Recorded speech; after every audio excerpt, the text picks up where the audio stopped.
Okay, so this is our first session of Plan 3 on this book, the Parmenides, Parmenides, which is a lecture course from the 40s during the war on the title. It was originally supposed to be Parmenides and Heraclitus, but they didn't get to Heraclitus until like a semester or 3 later.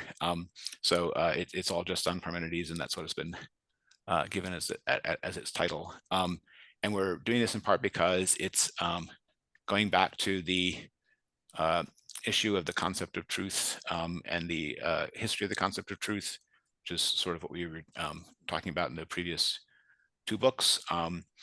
And so we're interested in how that fits into sort of Heidegger's claim or tapestry of history, but also we want to just engage more directly with truth as aletheia in the Greeks. So we care about the transformations that Heidegger is claiming happened to the concept later, but we would also like to get back to what he claimed the original experience of truth as aletheia is. There are other places, of course, where he talked about this earlier in the Essence of Truth book on especially Plato's Allegory of the Cave and the Theaetetus. We did that a while ago, and then a later short essay on the Essence of Truth that we did last December, I believe. But so we're continuing to cover the various places in which truth as aletheia are discussed. And that's sort of the reason I wanted to include this. There are other elements of nuance in all this. That is, he's not simply on the same topic again, but because he's doing a lecture course on Parmenides' poem, and also because of the surrounding circumstances, what he'd done before, what he's going to do after, all that sort of thing. The reading for this time was just the first 60 pages or so, 58 pages, I believe. So that's what we're going to talk about. I should mention already what the reading is going to be for next time. It's just going to be the remainder of part 1, which will take us to about page 130, just shy of that. And in terms of timing, I would like to do June 15th. So it'll be 4 weeks from today. Same time, that is noon Phoenix time, which we moved up a little bit to try to accommodate Pete and others overseas, Eastern time, etc. So that's the plan for the reading and the timing. When we go through a round robin, if you have any difficulties with the time, let me know. I don't have tons of flexibility in June because of my travel schedule, but the 15th works for me. Okay, so let me know if it doesn't for you. Basic things for format for most people here are either regulars or have been following the stuff on YouTube, so they know the format. But basically, we're going to do a round robin of everybody's first reactions, including did you manage to do the reading, have you read this before, and then your first reactions to it. Those first reactions, especially any issues you want to raise that you want to make sure we cover in the discussion. After the round robin, I'll try to do a little bit of exposition of what I saw in the sections we read myself. I probably preface that a little bit with some of the circumstances of the book. After all the exposition, any questions? First of all, feel free to interrupt with questions along the way, comments along the way about anything we're talking about. But at the end, we'll also have another time to do questions or appreciations from everybody. So that's just the format for anyone who doesn't know. And we'll start off with, oh, sorry, there's one other thing I want to mention. On the meetup, I also included a link to the original Greek of the Parmenides fragment from Dials, along with an English translation. It's not Heidegger's English translation, so use the translation with care. But we have the original Greek there if you want to see what's going on there and which words are actually used in it. That's just a link to it in the meetup discussion, and that's it's a short PDF. It's free.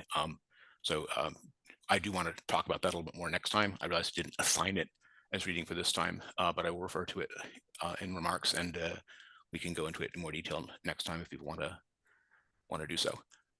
Okay, Pete, first reactions. So I got through the reading. I quite enjoyed this one. So like you said, it's familiar ground. We've been through Aletheia, Essence of Truth before. I liked the examples he brought up from Homer, Hesiod. Um, and I also thought it was quite lengthy. I had trouble following the third directive all the way through the different steps uh, he goes through. Um, this is like a usual issue with me with Heidegger. The individual parts, I I get what he's saying, but then keeping them all straight all the way through a lengthy path. I'm too ADHD to keep them all in my head at the same time. Uh, so I don't know, I can regurgitate them, but I certainly appreciated everything here. Showing one of the challenges this is because it's got these interleaved recapitulations, which are those are some additions from notes. So the main thing is based upon lecture notes, and then the recapitulations are often things which he prepared for the next class to go over what was done the previous class. So he would, lecture on X, but he would always start off with like a recapitulation of what we talked about last time. So you get these things of he's going over the same ground twice, it feels like, and there always are a few variations in that. But he'll do a section, it'll be a numbered section, and then you'll see a section recapitulation, and that's actually notes for the next time he's going to talk to the students to recap what we just did and then go on. And so it can feel a little bit like it's 2 steps forward, 1 step back, 2 steps forward, 1 step back throughout the subject matter. That can make it harder to see the overall arc. You can try the expedient of going through and reading the sections without the recapitulations, and then coming back and reading them with the recapitulations, if that helps you see the broader arc. But I just read it straight through. But I try to keep track of when I'm going through a recapitulation section and expect that to be a little bit slightly different formulation of the same subject matter. Are there particular issues you noticed along the way that you want to make sure we cover, Pete? Besides just trying to see the bigger arc. No, I think we just keep getting closer and closer to what the essence of truth is. Uh, but yeah, right now, nothing's occurring to me. Okay, I'll bring out my own, but thanks. Dan, want to go next? Sure. It's a little bit noisy here, but I hope that's okay. I read this book a few years ago, and I did the reading, but I also started another book last week and kind of mixing them in my head. But I think the topic here is familiar, especially after the contribution, and I think what's interesting is this he's going quite deep into this Greek versus Roman notion of how those two and how they started, what's the implication, what's the background, and I found that very interesting, and also kind of the opposition, true and true, like Aletheia, and like concealment, unconcealment, and true and false, and how that dimension kind of changed direction, and I found that very fascinating, along with the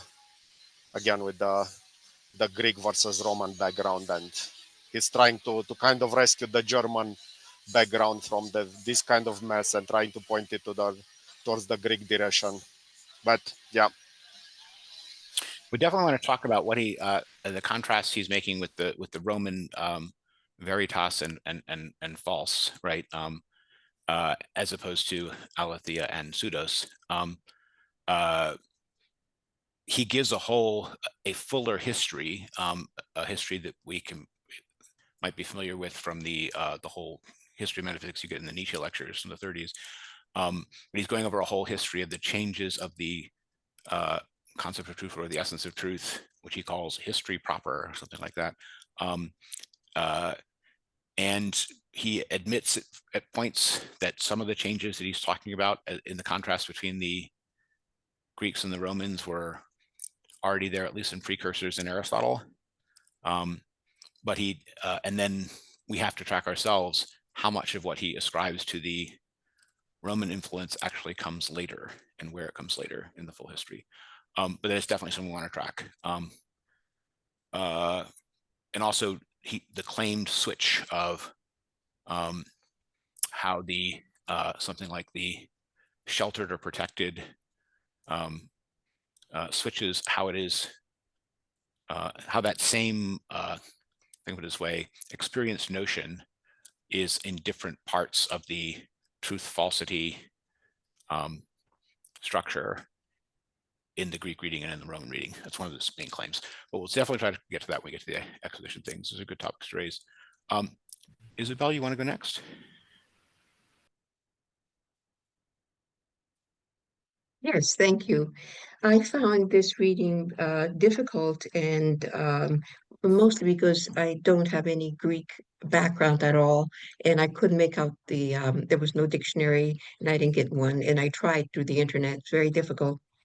And but I found that my languages have helped me a lot, at least to understand the different derivations he gets and how he jumps from Luther's Christian version of justification, and then certitude with Descartes.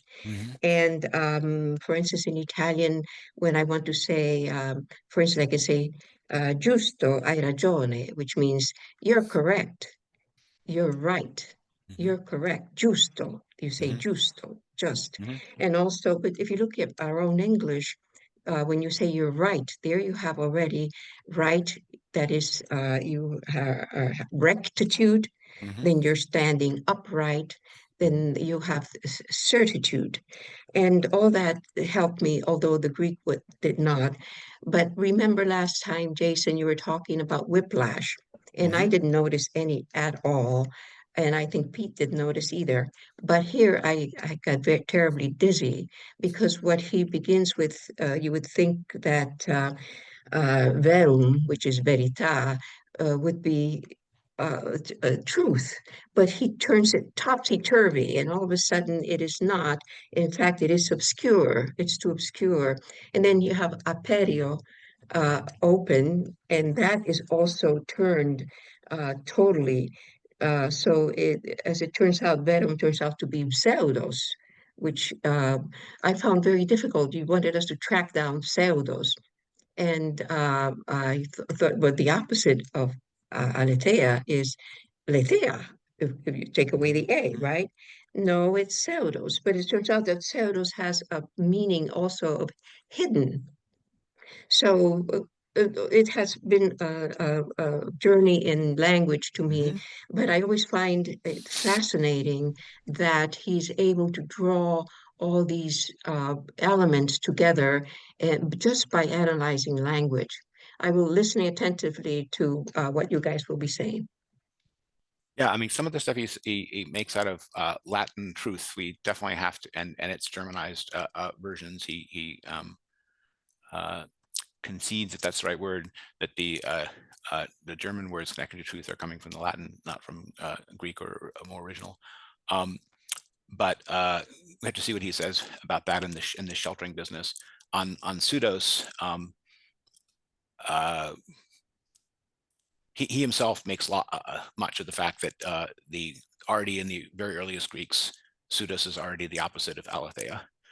And what that tells me is that although there is a sense in which the aletheia, lethe formation is what he's trying to explore, and we'll really get to that only later on when he gets to the parts where he engages with lethe and Plato toward the end of what we're going to be covering. That's the notion of false is already there in the earliest recorded Greek writings is the underlying point. So although the aletheia lethe formation is already there in the idea of truth, it is not the case that that's an original which is there in the beginning, and only at a point of some later philosophy does the notion of pseudos as its opposite come in, right? It's not a stratification of meanings in the time domain, so to speak. It's multiple senses in the word, and we'll have to talk about why pseudos is the opposite for the Greeks. But okay, I understand the challenge of the language things, and we'll try to cover some of the things for the Greek not everything he brings up in Greek in our text is taken directly from the Parmenides text, but by providing the Parmenides text in Greek and English in the link I mentioned, it can help somewhat, or at least for the places where he is talking about things which Parmenides is directly quoting, which isn't everywhere. But you can use that to, the modern tools online will prefer that you input things in the Greek form. If you try to do it transliterating, they'll often make mistakes. Anyway, when I say modern tools, I mean you can go to a translating tool and put in a 3 to 5 word snippet to get a sense. Obviously, it's better if you can read the original, learning the letters as we talked about. But I understand that the Greek part of this one is challenging. Okay, James, you want to go next? Yes, thanks. I confess it's all quite vague to me, but it comes back very nicely when I hear you people talk about it. It brings it back. I got fascinated by the PDF. I read it last night and this morning, and it overpowered, really. It seems to obscure the Heidegger writing and got me focused straight on the Parmenides. So I'm looking forward to the time when we talk about that. I hope I still have these fresh insights.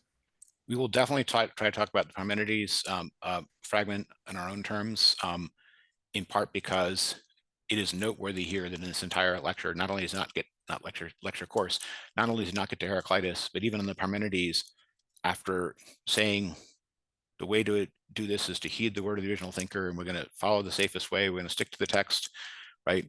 He starts with an actual piece of the translated text and goes through that in like the very first lecture or lecture or two at most, and then he's off, right? He goes off to finding these words in other people, right, and giving it whole sweeping histories of Western metaphysics, and let's just say he does not simply stick to the text.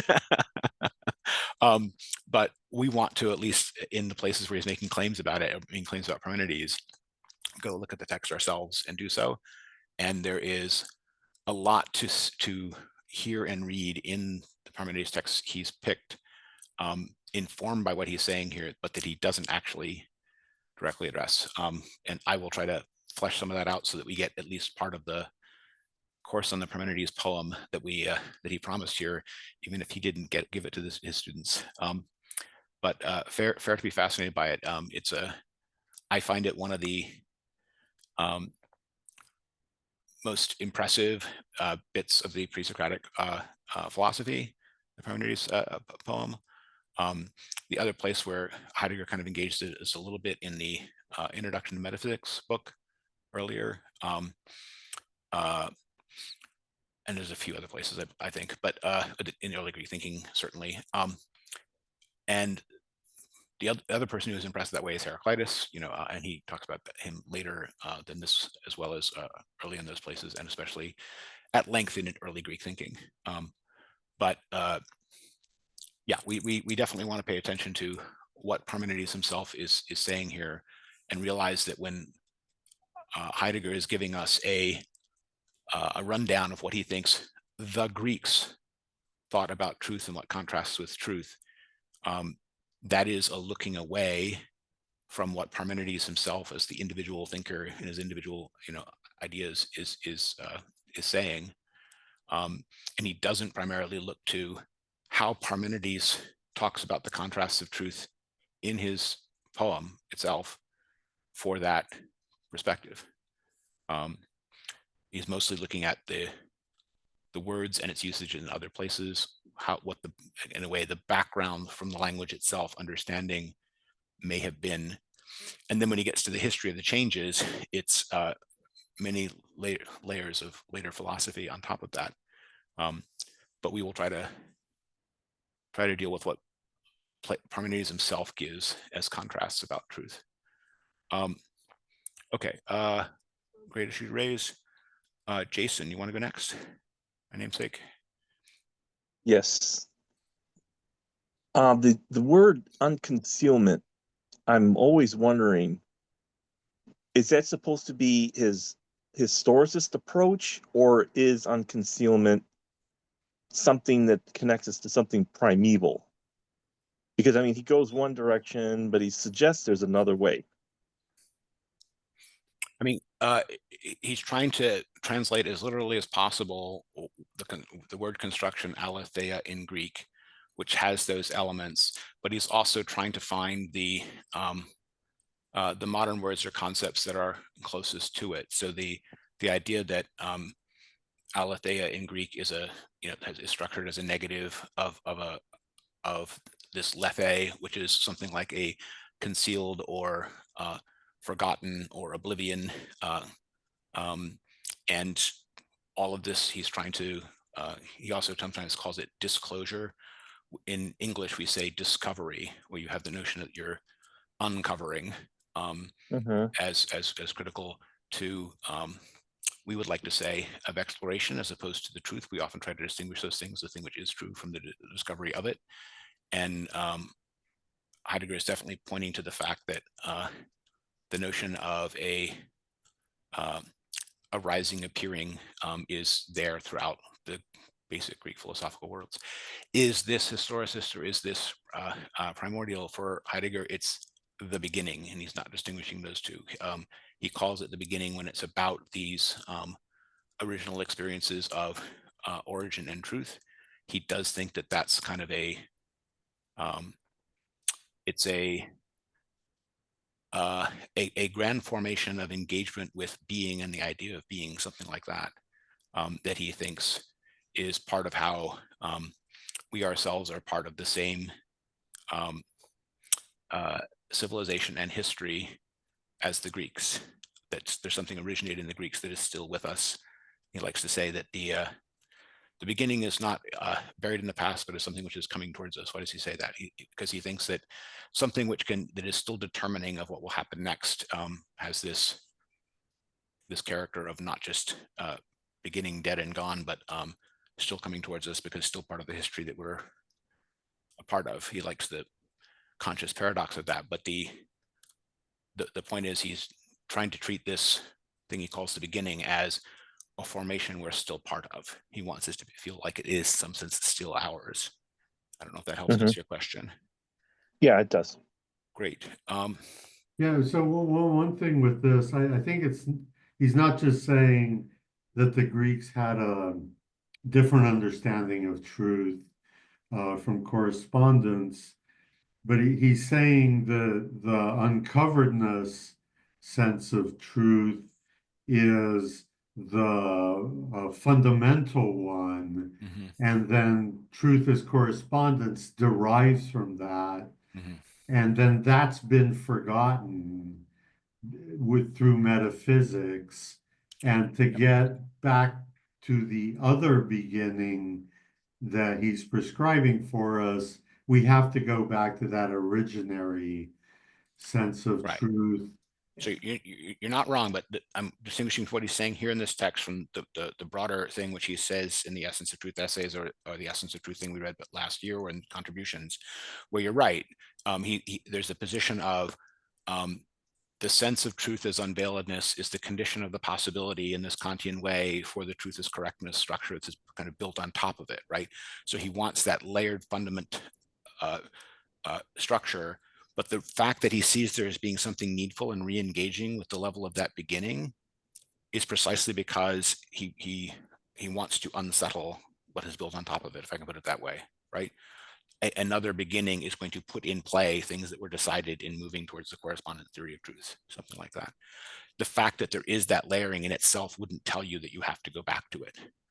Wouldn't tell you that you need another beginning. You could say, yes, the condition of the possibility of the correctness theory of truth is the openness theory of truth, and the Greeks experienced all that, and they decided all correctly, and we can go merrily on, reappreciating that occasionally, but building on the towers that they laid the fundament for.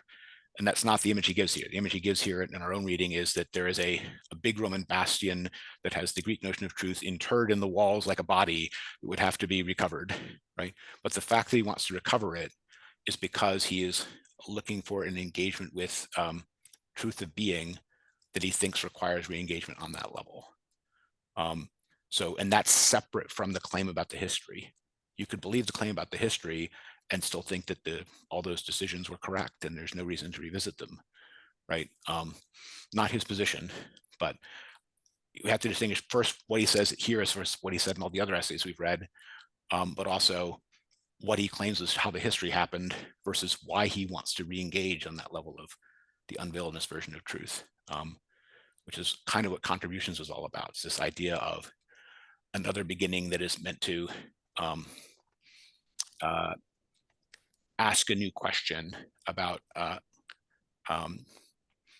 how being essentially occurs, something like that, different from the what the beings are question that for him defines metaphysics as a piece of history.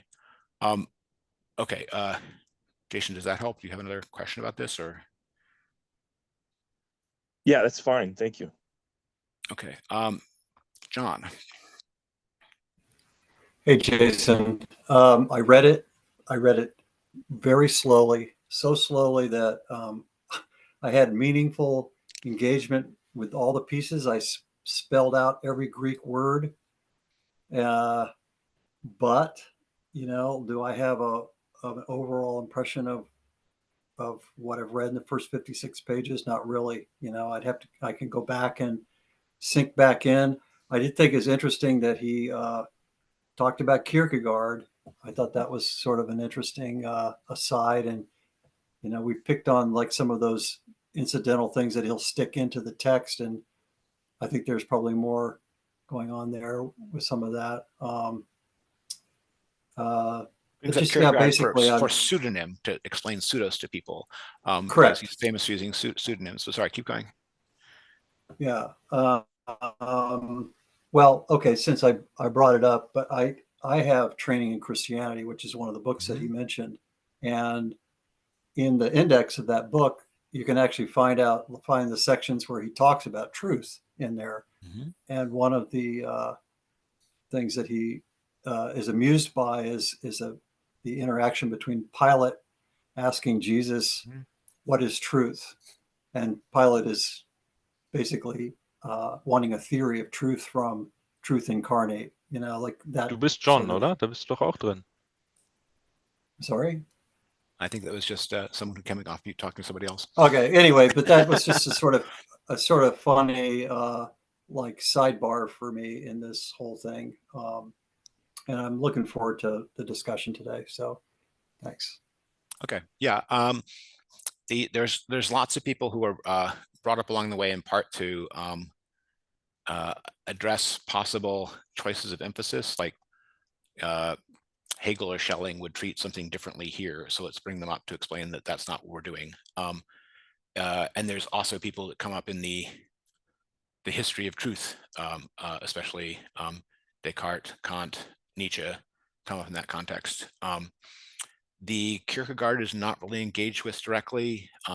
The only part that's really engaged with is he's trying to explain pseudos to people, and he wants to use pseudonym, and with the idea that it doesn't simply mean an untrue name. It can be a name that is disclosive in a certain way while also hiding that it is Kierkegaard writing this in another way.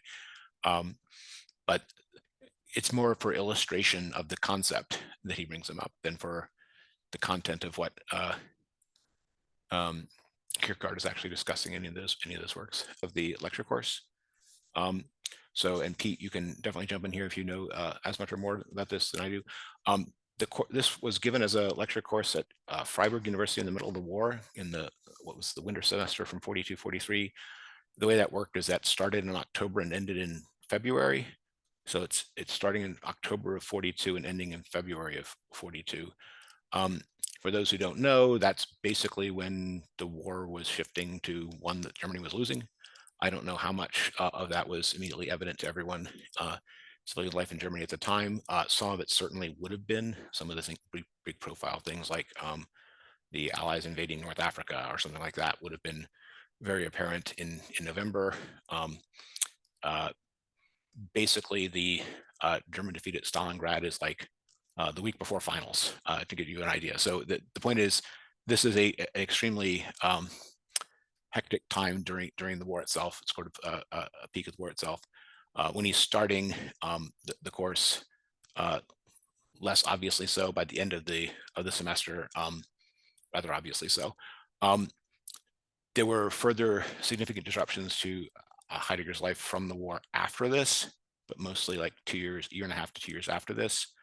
And he was briefly drafted when the Allies had already retaken France and were at the edge of near the border where Freiburg is near. He was briefly drafted, and then Freiburg itself was bombed by the RAF, and then he was released from service, and then the faculty of Freiburg moved to a different place to be safe. Anyway, all that was very, all those disruptions happened after this event. So the point is to realize that that's all going on in the background. And when he brings up things about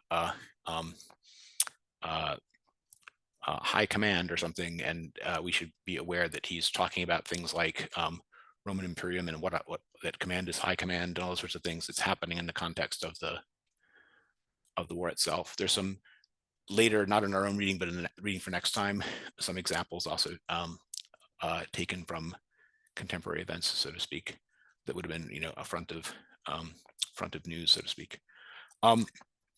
Anyway, that's just to understand what the context is. I don't want to make all this about all of that, but you need to understand this was happening during the war period.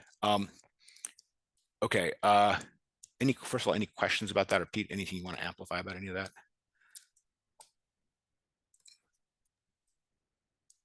I think yeah, I remember reading some secondary source where they were actually tracking the dates of the lecture course and what was known, and finding, yeah, this is when it turns in Stalingrad, and finally the whole tide of the war has changed for Germany. Yeah. And where it shows up, but I don't have that source with me anymore. Okay. So I can't pinpoint the exact. Yeah, I don't know how much of all the things happening were known to the civilian population in Germany. If someone were fully informed and expert, you could see by the end of this lecture course that Germany was going to lose, objectively speaking. But I think it would have taken a rather high level of both information and judgment about such things to know that it was over at that point. Lots of things that already happened in the war that completely defied conventional expectations. So it would have been very hard for a non-expert to know what was and wasn't possible militarily in that period. So I'm not claiming anything like that, this was a known thing. But I do think that certainly that it is possible, not yet that it is certain, that Germany is going to lose the war is clear in the course of this period of time. There are definitely places where he's discussing things here where you can see him kind of alluding to some of those considerations, some of those facts, and not in a very good way, in my opinion. Meaning he's presenting a lot of what's happening as poor Germany, if you get me. All of the errors that Germany is caught in, which he does admit, are due to the modern world, not to it being German, and all of the calamities that it's discovering that it's are undergoing are because of that same modern world. And so there is definitely a poor Germany aspect of what he's saying here, which is not defensible in the least overall. But that's definitely the perspective he has here at this period, at least. Yeah, and also both his sons are on the Eastern Front. Yes. And some of the hardships that are associated with that for his family, et cetera, are, in the future. The hardship for his students has already long since happened. Some of his most illustrious students are all in exile at this point. Right, so the students in his class are the women and yes, the wounded veterans. And yes, this is why I think it's not as dense as some of the other lecture courses we've read from earlier periods. Sure, I get it. I meant that many of his most illustrious students have already had to flee Germany by this point, is what I'm saying. So for them, many of the hardships was very much currently ongoing and not in the future. For him, some of them were 2 to 3 years in the future. But anyway, when those things actually come up in the course of the reading, we'll talk about them separately, but rather than make them the focus. But do be aware as you're reading it that some of the examples he reaches for will have that that contemporary character, and you have to be careful about how he is spending them. They're sometimes quite self-exculpatory, if you get me, not for himself, but for Germany. Okay, let's get to the actual. First of all, any questions about any of that from others here? I know Pete knows all this history pretty well, but a lot of people don't.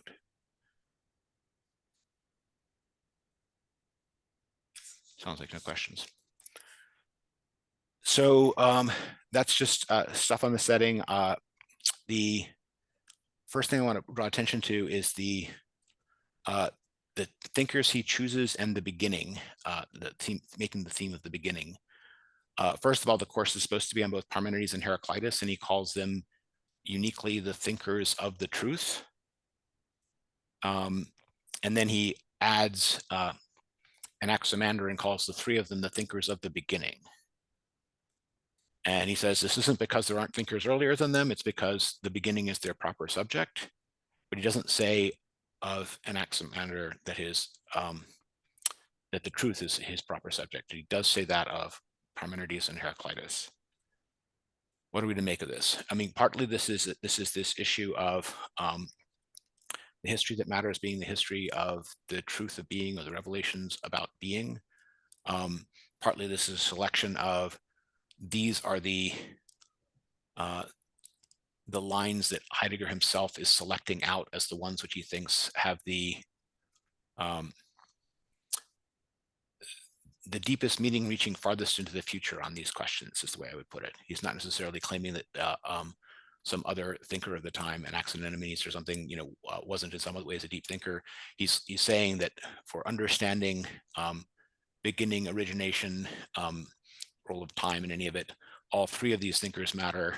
For understanding particularly the concept of Aletheia, it's Parmenides and Heraclitus that matter most, rather than Anaximander. All three of them are thinkers of the nature of being or of the whole or something like that.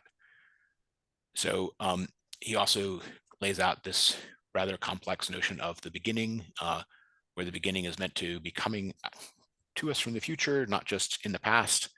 And beginning means beginning of this engagement with the question of being, something like that, the question of the truth of being. We've seen things like this before in all the stuff from contributions. So I expect that a lot of people who have been here for a while don't have a problem understanding why he's talking about it this way, is the way I put it. But he is definitely very far from the standard historiography of these things happened at this time, and then they had this causal influence which lasted this long, and they were superseded by something else, right? Instead, you have this notion of an original contact with a core subject matter in these earliest thinkers, where both beginning itself and truth itself were the theme of thinkers, and truth and truth of being became an underlying formation of everything that develops into Western philosophy, Western metaphysics after that. So it's a selection within all thinkers or all writers saying things for a historical importance that is apparent to Heidegger from the standpoint of our present, from the standpoint of what is still ongoing history and what he thinks of the things still to be decided. That's what makes them alive, is that they matter for the things still to be decided. And you need to understand that from our, from this point of view of other schools of philosophy, is a perspective informed by the present and present concerns. It's not a theory of which strata were most influential later in some causal deterministic way, right? Something being on this level is on this level if it's a live question for Heidegger as to the future of philosophy, where philosophy should go. And you have to understand that that's, put it this way, a meaning normative, not a retrospective causal kind of claim. Did anyone else recognize all these things about beginning, truth, the three thinkers, the two thinkers, or notice any of the things about that?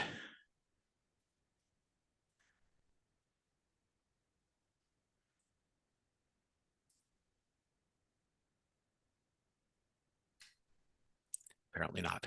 The only one who noticed that he called these three thinkers, two thinkers he calls the thinkers of truth, and three thinkers he calls the thinkers of the beginning. Okay.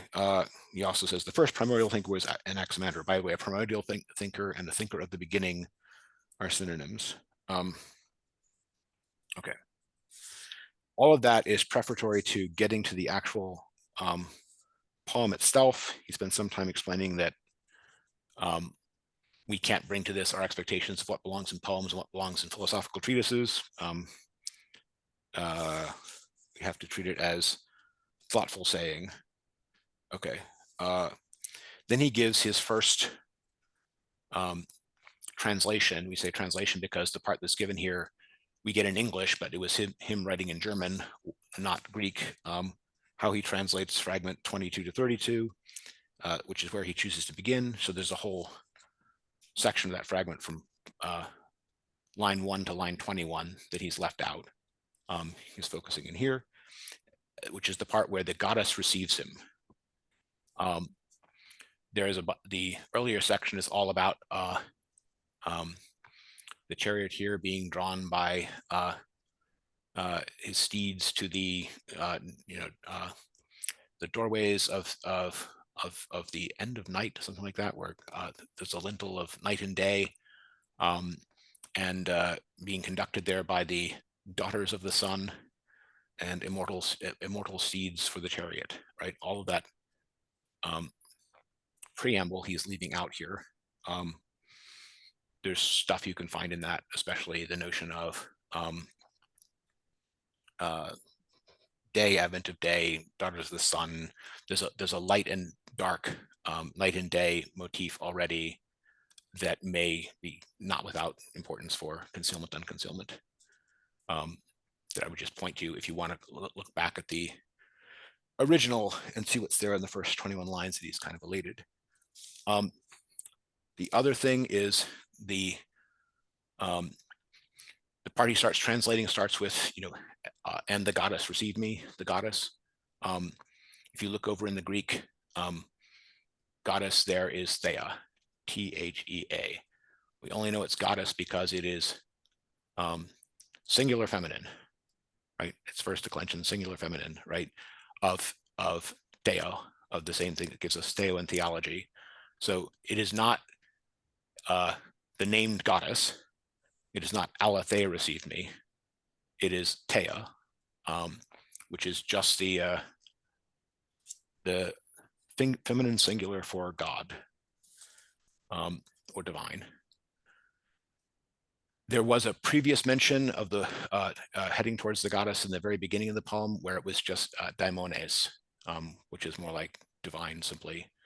But again, no name there. This isn't because gods and goddesses haven't already been named earlier in the poem. They have, but the names of the goddesses earlier in the poem are night, day, justice, not truth. And this is one of the points I need to make here, right? On page 5, he explains when he says, who is this goddess? He says, we anticipate the answer conveyed only by the didactic poem as a whole. The goddess is the goddess truth. You need to understand that he says, the answer is conveyed only by the didactic poem as a whole. That is correct. Nowhere in the actual original Greek of the poem will you find this goddess being called the goddess Aletheia, right? It's just the goddess. Okay. Questions about how the goddess is actually referred to, where Aletheia comes in. Aletheia occurs twice in the passage he's actually translating here. And those two places are not about the goddess, they're about the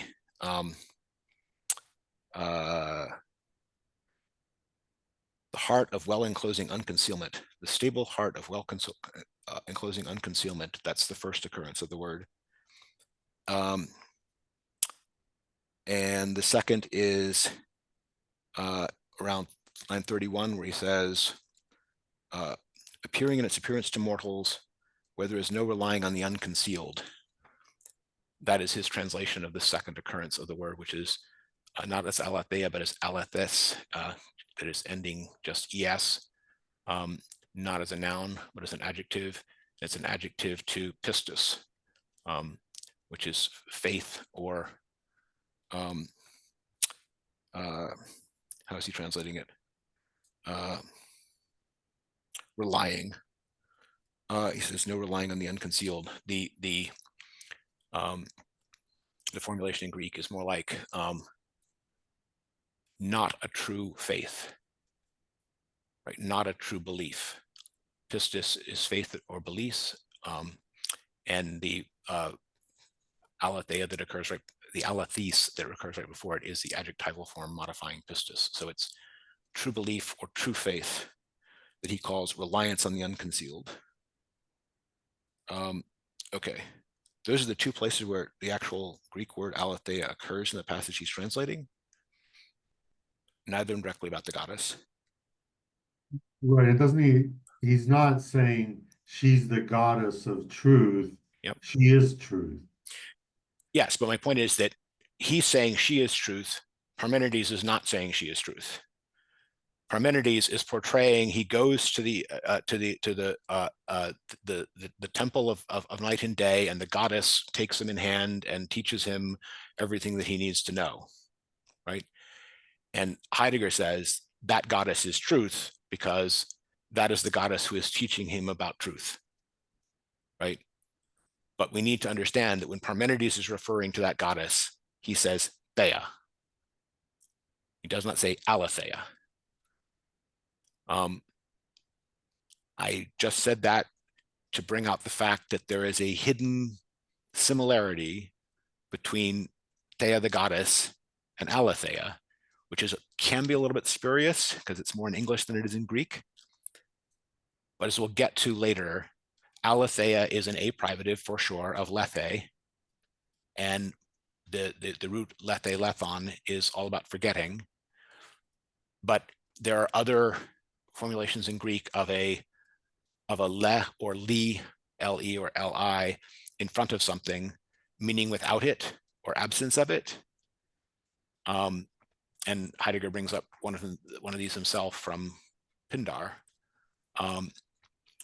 The lethe and the is associated with a. There's also a limos, which is a without food, and there's a lethe, which is a maybe without something. My point is that lethe itself is something like a without something.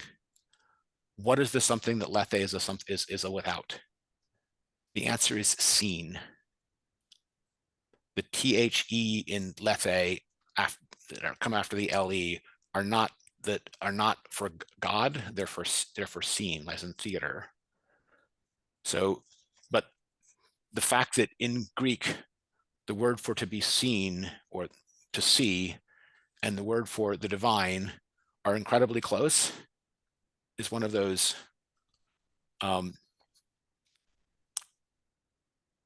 knows if it's serendipitous, accidental, or meaningful, right? You have to decide. But the Aletheia has an aprivative that Heidegger emphasizes completely, and when he talks about lethe, he doesn't make thematic that the le in front of something is something like a without itself in other Greek words. But the lethe is forgetting in part because lethe literally analyzed would be something like the unseen. Going down to lethe is going down to the unseen. So there's something about aletheia which is like a not unseen. Okay. Right, this is all very tricky because he's actually creates some words here. Yes. So he uses lathes and lethes with the epsilon instead of the eta, which don't appear in any of the Greek that have come down to us. Yes. I do. There's also this of course, from Plato, the sense of forgetting, Absolutely. lethe Yes. is forgetting, and also lathon is to escape notice. Not that it's Yes. hidden, but you just haven't noticed it yet. Yes. To Those be are all in play here. yes, exactly. The forgotten and the unnoticed are both senses of unseen, and the theia of theater is it not of God but of theater is a seeing, so that the deprivation of, it's not even a seeing, but the deprivation of being seeable, right, of being able to be seen, is kind of what lethe is trying to get at. So but you need to understand that the unseen doesn't mean it's behind me. The unseen means something more like it has passed into the underworld, right? It is unseen is where souls are after they're dead, right? Which we'll get to when we get to the planes of lethe. So the river of lethe is what you're dipped into to forget the previous life in the Platonic myth. So it is the river of forgetting that souls pass through between one life and the next. But the plains of lethe are not just the plains of lethe because that's what the river of lethe are. They are also the plains of the unseen world. They are an underworld in themselves, understood as to go down to the unseen. Okay. And I also point out that here with Parmenides, that transmigration of the souls where you need to forget it isn't in Parmenides. No, It's in it's in Plato. Plato. It's in Plato. That's right. And before Plato, it's in earlier Greek myth. But there's no sign here that Parmenides is committed to any of that, right? When he's using the word aletheia as a word for truth, there is an entire mythological background there I'm pointing out. But in the word form itself, there's also the first negative of the A, but there's also this LE or LI without word form, which you find in other Greek words. Sorry, Dan. Yeah, I think this is to me at least a good moment to mention like words like physis or presenting, like that things that like they show up, they come up from unconcealment, they somehow they show up, and it goes Yes. also to techne and so on, poiesis. It's like how things are making this move from, as you said, like they come from underworld or whatever, and they Yes. show up, and they and our modern English, like to be present, to present, it's there, it's coming, it's kind of, at least while reading Heidegger, you go in that direction. So present to us is primarily heard as a time word, whereas appearing in the sense of physis or phanesthai is primarily an appearing word in Greek, and the root of it is the same as the word for foe, for light, right? So it's coming into the light or being in the light. Physis is arising, appearing, because it is a shining forth, right? And the notion of in the light, shining forth, and go back to the preamble of the poem, day are all like on one side of it. And he's being conducted by the daughters of the sun, which includes the dawn, which is where enlightening begins, where the light arises, to the temple of night and day, where the lentils are night and day meeting at the point of dawn. So the passage between night and day and the passage between the concealed and the apparent are equated in the preamble of the poem and throughout tons of background Greek myth, right? So day and night and life and death and appearing and hidden are lined up throughout the Greek words and the Greek mythos, right? And what that means is that lots of places where you hear appearing and when you hear light in Greek, you're also hearing the arising and the thing that we would later think of as present, but without the time connotation of present, instead with the exposed and the visible sense of open. Yeah, and also like of course there is the sun and so on, the light, but also it's idea. Like I think he's going a lot that ideas kind of like are functioning like this kind of something that show up, and we it's like his connection, especially with Plato and so on, and his critique of like these ideas are also like what they show up, what they present something, and it's of course it's kind of like to show that that's a decay from physis and so on, but it's still So- there. It's in the same domain. Plato definitely wants idea and light to be cognate with each other because he treats the idea of the good as in the intelligible world as the sun is in the visible world, and he treats something like the open in which appearance can happen as being equivalent to light in the visible. He has a whole light metaphysics in the Republic and a few other places, but and you're right to connect that with idea. That's all Plato, and it's a bit later than this, right? But the point that I'm getting at is that the arising, appearing versus concealing, forgetting formulation that Heidegger is focused on himself is already there as a light and dark, day and night, apparent, concealed set of dichotomies in not just in Greek myth before this, but even in the start of the poem in the 21 lines that he saw fit to skip past, right? Which is fine. I mean, he's trying to focus on what he wants to focus on. I get that. But my point is that of the goddesses mentioned so far, right, night was mentioned twice, avenging justice once, and day once, as well as the daughters of the sun. And Aletheia hasn't been mentioned in that way, but Theia, the goddess entertaining us, is mentioned as Theia, I mean. In all of that, though, I'm trying to point out that it is not a later Platonic thing to line up seen visible light with the appearing side, with the disclosed side, that anything like unconcealment is talking about. Okay.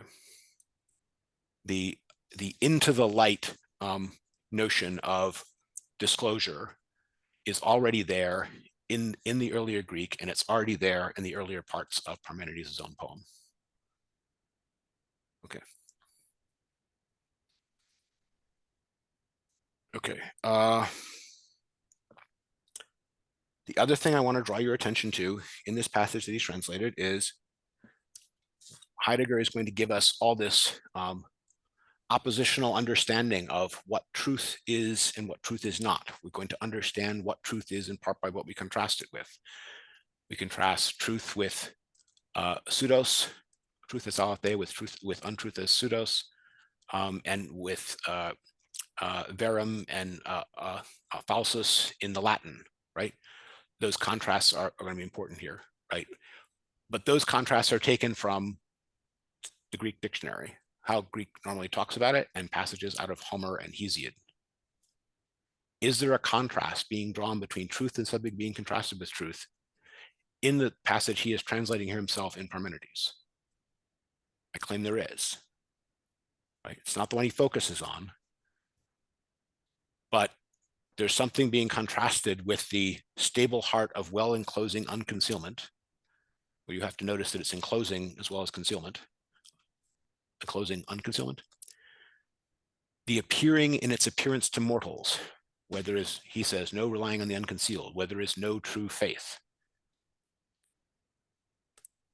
The contrast is between a divine self-enclosed truth and a untrustworthy appearing to mortals. There's a divine mortal contrast that is also a truth appearing contrast, right? The prefaces of the Greek words that are there for all those opinion things are all opinion prefaces. They're dok, D-O-K something, right? Dokantos. The things, appearances are the things of opinion, right? A dokantos is anantos, a being, of a dok, an opinion, right? As in doxography, right? People's opinions about things. So the contrast that Parmenides himself is making between truth and something else in this passage is between truth and opinion, right? Okay. This is what in line 30 he has translated as the appearing in its appearance to mortals, right? Opinion and appearing. Those are the things which Parmenides himself is contrasting with the stable heart of the well enclosed. The well enclosed, by the way, is a formulation only found here. It's an EU preface. You put an EU in front of Greek word, you make it that thing good. Eudomia, good fortune, right? So the EU in front of it, that's the well and the well enclosing, and the enclosing part is it's a circle. It's a cyclides. It's a cycle. The word is cycle as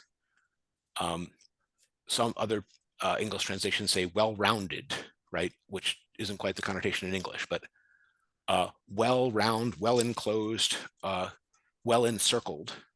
It's a good circle in the original Greek, right?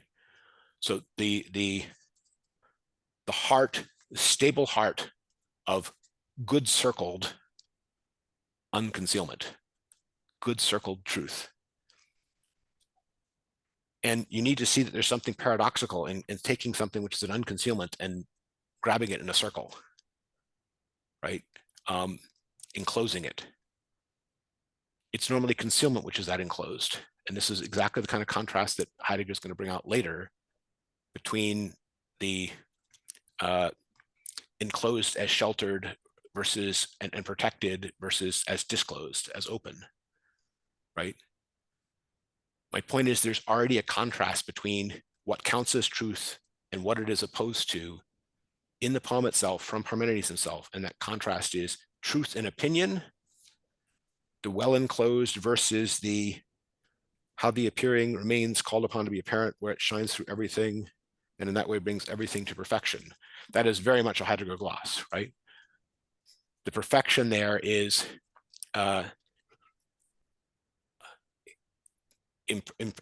inferred from the tense of the verb, if you get me, right? The actual Greek is more like to all, through all, and then per anta, which is almost around beings. But that's the thing he's doing as perfection. This is the thing which some of the other translations will say, to all things, through all things, something like that. But the part before that is talking about opinion. He calls that as how the appearing in the need remains called upon to be apparent. And the other translators will give you more like how you must trust in the appearance or trust in the probable. And the Platonic gloss on this, which I don't think is far from a Parmenidean gloss on this, is that Parmenides is saying something like, for all the things that change, you have to rely on mere opinion. In the different ways that Parmenides will lay out in the later parts of the poem, he contrasts the way of the divine and the way of truth with the way of appearing and the way of mortals. This is like the earliest formulation of the way of mortals, and what it says is there, for what conducts all things, through all things, to all things, you have to rely upon the probable. You have to rely on the appearances, even though appearances are contrasted with truth. It's like saying about things that change, you have nothing better than appearances. Okay. Why am I bringing this up? Because we're about to get to the contrasting word for truth, even back to Homer, is pseudos, which we translate as false, but means something slightly different from false for sure. And Heidegger's right about that. But the contrast that Parmenides draws between the well-enclosed truth is with appearances and opinion, and especially appearances and opinion about what brings everything to everything, which is sort of like the changing in time. Okay. Questions about any of that, why I'm bringing it up? Yeah, I will just also bring up that you brought up the way of truth, and the goddess takes him on the way of truth that we're, let's take that as a given, versus which in what we in Cartesian language would say you have a subject with objects that you're trying to decide the truth of. She doesn't simply take him on the way of truth. She points out to him multiple ways and says, these you must take and this you cannot take. But the ways that you must take are the way of well-rounded, self-contained truth, which is the divine way, and the way of morals, and the way of mortals, in which there, he says, there is no firm reliance in the unconcealed, or in which there is no true faith, in which there is only opinion. But you still have to take that way. It's your only access to the things that changed, is what the rest of the poem is saying, right? The things that don't change, that you can truly know, are extremely limited, and they're all about being, right? That it is and cannot not be, right? And that's going to be an argument against change as being real as opposed to merely apparent in later parts of the poem. But the divine way is the way of it is. But you also have to take the mortal way, in which there is no true faith. And why is there no true faith? Because you're trying to, you have only opinions and opinions about appearances, but you still have to take that way because you're mortal, and that's the way of mortals, and it's the only thing that conduct you from all to the things that change. There's a third way, which he tells you cannot take, which is the way of the altogether not. And that way you cannot take because of the altogether not. You cannot say it, you cannot think it, because it is the same to be able to be and to be able to be thought. Okay, so this is a fully elaborated major metaphysical doctrine here, not just a gloss on one word, right? But in that major doctrine, there are the things about which complete divine truth can be known, and that's basically just being. And then there's the way of mortals, which is all about opinion. And that is all we know of anything that changes, but that's the second way, and the goddess will send you along it. She's not telling you not to take that way. There's a third way that she's saying don't take, and that's the way of the altogether not. And that's not possible, because it is, the first way is that it is, and it is not possible for it not to be. The altogether not is, okay. The unthinkability of the altogether not is the third way, something like that. Okay, but the point is that the goddess is saying you must take all of these ways. You must, he says, you must experience everything, right? You must experience and know everything. One of the words there besides experience is mathis, right? You must learn, know everything. And this is a way truly apart from men. What is the way that is not truly apart from men? The way that is not truly apart from men is the second way, which is the way of mortals, where all they have is opinions. And by the way, we will later get a gloss of what is the definition of that way. It is where being and not being are the same and not the same. The way of mortals is defined by the fact that people understand being as something like logical class membership, right? They understand it almost dialectically. They understand it mentally as membership, something like that, as conceptual distinction. But that is the way of opinion, not the way of truth. So Parmenides is not a logician like later Aristotelians, who thinks that if something follows from the definition that it is true. No, the things which are only conforming to definitions is exactly the realm of the opinion and the conventional, because all the definitions are words, and all the things they're about are slippery attempts to grab something which is moving, right? the place where there is actual knowable truth is that it is, and it is not possible for it not to be. Being. It is about being that there is a stable, well-enclosed heart of truth that can be fully known and that can never shake. Right? So that's the stuff that you're getting from the Parmenides itself. And I'm bringing all this out because there is something that Parmenides is contrasting with the true, and it is connected to the appearing and to opinion. And that's not simply the same as saying the pseudos, but you can see how they're connected, right? The only kind of sort of real, the pseudos, the opinion, the appearance, these are all, they're not exactly lined up, but they're lining up a little bit, right? And all the contrast you get between the appearing as opposed to the true underlying in Plato is already prefigured here in the notion that the realm of opinion is different from the realm of truth. Okay. I don't think that that's all that far from what the Greeks mean by pseudos, by the way, but Parmenides here doesn't say pseudos.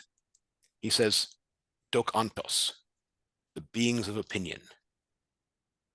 Right? The beings of what Heidegger is translating as the appearing of the appearances to mortals. Right? So appearing appearances and to mortals and apparent are not here being used in the sense of that's the first arising appearing of original truth. No, that's the shiningly false, the superficial, the not enclosed heart of truth. Right? Okay.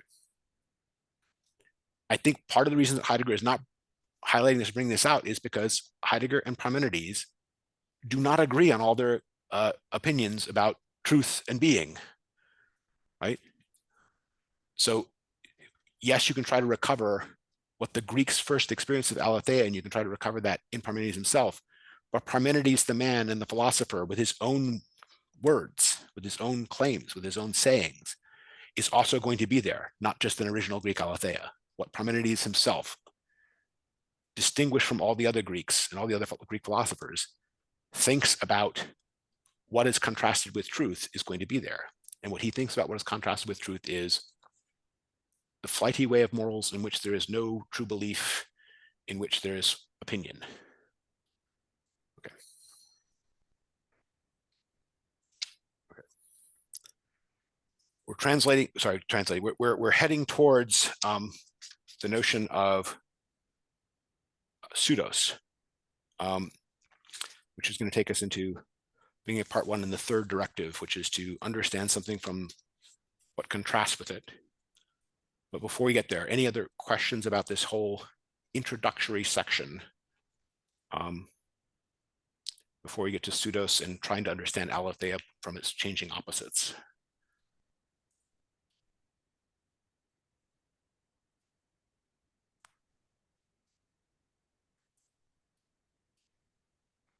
I realize what I just went through is challenging because I'm not simply helping explain Heidegger to you. I'm trying to also explain some of Parmenides to you, even in the places where Heidegger is not directly agreeing with him or communicating him.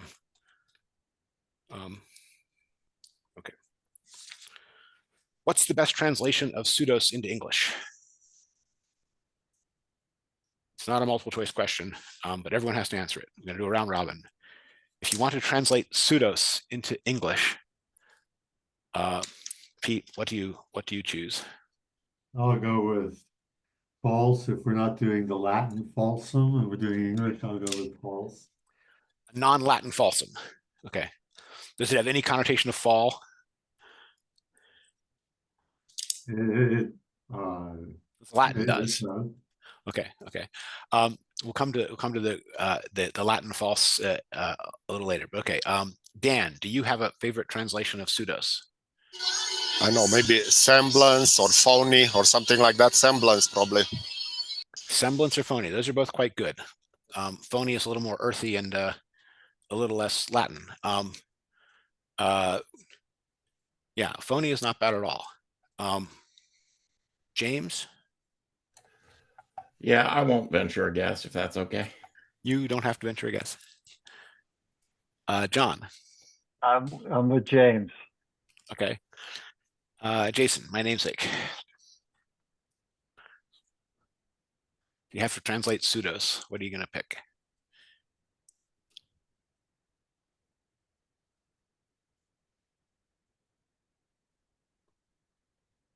No. Okay. I'm gonna give my own then. My own would be reasonably close to what Dan said. I would say fake. The pseudos is the fake. It's the false in the sense of the non-genuine, and that's why it both reveals and conceals. It presents as what it is not, right? So it looks like one thing, but it is something else. It's the fake. That's why I thought phony was quite good. It's quite close to my own, right? The simulacrum, right? The stand-in. So true gold and false gold, true gold, genuine gold and fake gold, right? This is also why it can be wind up with things like appearance and opinion to a Parmenides, but to the common sense Greek conception, it's the fake, right? The fake, the phony, the seeming. And the thing which is, that's why it has this complicated relationship to concealment, because it does conceal something, but it conceals it by revealing something else. It reveals the wrong thing. By the way, you can already see in this how something like a correspondence theory as an explanation of genuineness is already lurking. It would be nice to have just appearing at all be a primitive sense of truth. The problem is that just appearing at all, the fake can manage that on its own. So you can't tell the fake from the true by whether or not they arise appear.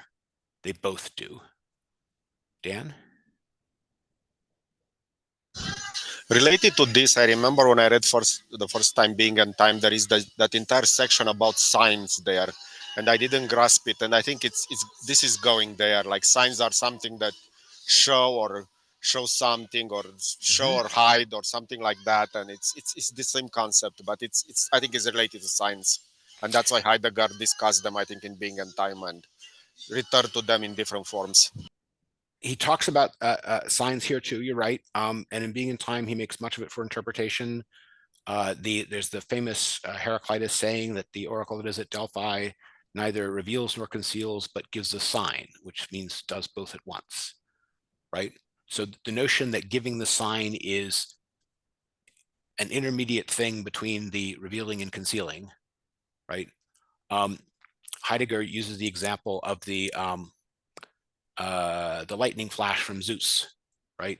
That before the Greeks set out for Troy, the lightning flashes on the right, which should be a propitious omen. But is this propitious omen fake? Is it pseudos, right? The sign needs to be interpreted, right? It looks like it's a good sign, but then what happens is, not necessarily good for them. So is the sign fake? So, or is it pseudos, right? Sign on its own doesn't tell you either way, right? It's meant to be something that is indicating, but it's also the indirect. So it's not. It's even when it is revealing something, it is always an indirect revelation, not a direct revelation. If that makes sense. Okay. So I don't want to say original. The early contrast with the with Aletheia, its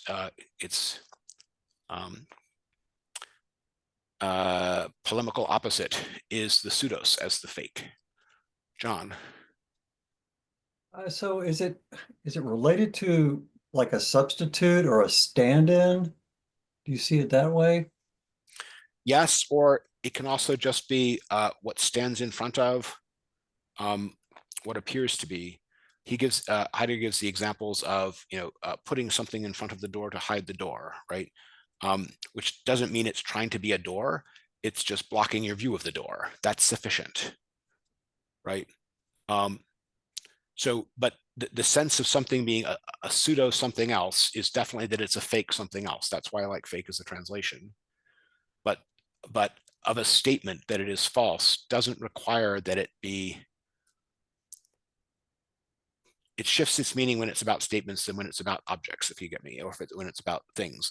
The things themselves, they conceal something because they're the fake of that thing, but you can conceal things in the sense of the false just by being wrong about them. There's nothing necessarily intentional about it. It's just, it's the fact that it performs the operation of concealing by appearing otherwise, if that makes sense. Yeah. So it also makes me think of inauthenticity versus there's like this thing feels like it's got rank layers of obfuscation.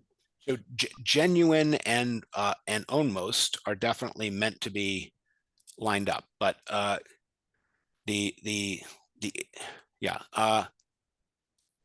difference there is that relies on a prior lemma, if I can put it this way, that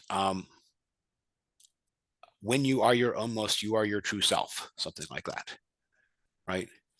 That the ways in which you are not your almost are not really you, when in fact they probably are you to a large degree. So, you know, it's a self-flattering thing that you're only your true self and you're not your fake self. When your fake self, you know, takes 80% of your waking moments or something. But we like to think that only our true self, that is authentically us, that is our own most, is really us, is truly us. But yes, you can line up some of these notions with the concern with authenticity and being in time. But I think that is particular to the era of being in time. I think his concern here has moved more towards the truth and less towards the self, if you get me. And trying to understand what truth means without any restriction to anything like the domain of Dasein. He, not only that, he wants Dasein to have this structural openness, not just to itself and its own possibilities, but to being and truth. The corresponding thing in being in time is that Dasein is always already in the truth, right? That structural discussion of being in time, if that helps. Pete, do you want to say something? Yeah, so I'm not quite comfortable with the fake. Okay. So there's a sense of aletheia, pseudos, true and false. Yes. As correct, not correct. But there's also the sense of truth as legal truth. So somebody's name might be Michael legally, but they're Mikey to all their friends. And it's legally, it's false, not their true legal name, but it's not fake. It's how their friends refer to them. This is like the pseudonyms for Climacus or John of Silence in Kierkegaard examples, right? But despite the fact that they do disclose something about the intention of the author, for sure, they're still fake as his actual name, right? Legally. I don't mean just legally, right? Kierkegaard writing one book as Climacus and the next book as Anti-Climacus, right, is pretending they're debating each other. That debate is a pretense. It's a literary device. There isn't an actual debate there between two people. They're different thoughts. But it's in the mind of one person. It's not fake. It serves a rhetorical purpose. It serves all kinds of purposes, but that doesn't mean that there isn't something fake about it. There is, right? If Anti-Climacus was written by one of his bitter opponents, right, it would be less fake, right? It's written by him. Yeah, but it's all, so when he goes to the copyright office, then they're all by Kierkegaard if he wants to collect the royalties. Well, when he first published them, this is not clear because he he didn't have to tell them that it was him. He did have to tell them where to send the check, but but he was writing many of these things in broadsheets, for newspapers effectively, and he was signing the byline from his letter to the editor, Anticlimacus, right? And they were just printing it because it was good, right? But anyway, I take your point that there are senses of false which are not fully encapsulated by fake, but I still think fake is very close, especially as we use it in modern colloquial speech, right? When we say that someone is being fake, for example. But there's also the other thing that is important about that way of thinking about it is it is not always, it has the sense of something that can be perceived but is perceived as what it is not, as opposed to a not perceived, right? Lethe or oblivion or forgotten is a different contrast to aletheia that is focusing on the fact that the prior act of perception itself doesn't occur, something like that, right? So lethe, aletheia is something like a has arisen, appeared, is unconcealed, is disclosed, versus a incapable of being perceived at all, not in the light, hidden, right? But the notion of presenting a face while having something different behind it is also a notion of hidden, but it's a notion of hidden that relies upon a perceptible shield, right? And what we see in the pseudos notion is the idea that there is some reliance on a perceptible shield. John? Since we've got Kierkegaard going here, I'm thinking irony. I'm thinking indirection, right? I mean, right? Definitely indirection, or the notion, the Nietzsche notion, everything that is deep loves a mask, that sort of notion, yeah. right? Yeah. Okay, I want to at least quickly tie this back to the Parmenides' own contrasts. All these fit with the Dok Anta. They fit with the things of opinion. They fit with the appearances, as Heidegger has translated them. What they don't fit with is the altogether not. The altogether not can't even appear, according to Parmenides, right?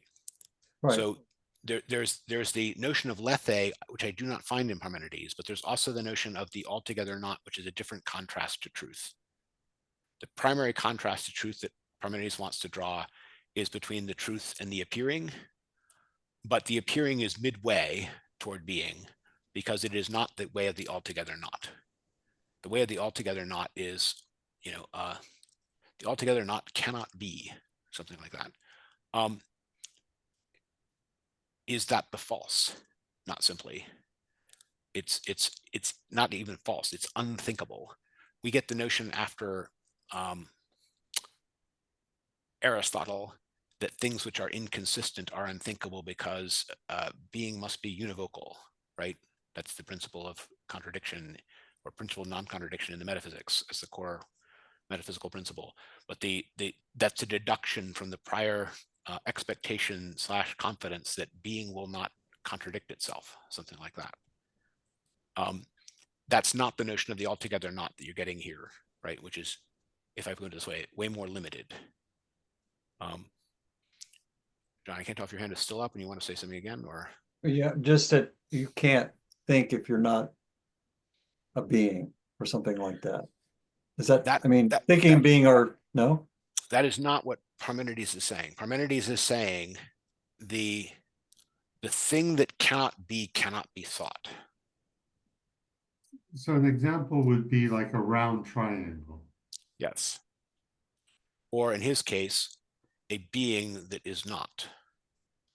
Right. Okay. Yeah. Because to him, be is one of the things like this. And that's not the conventional understanding of being to the Greeks either, who think that being is come into be and pass away. And Parmenides is in the act of maintaining that the things which come into be and pass away don't properly get to be called beings, because what properly gets to be called beings doesn't do that. Okay. All right. But that's Yep. where he's going to disagree with Heidegger and Heraclitus and lots of other people, right? Okay. So I've only gotten as far as pseudos. Okay.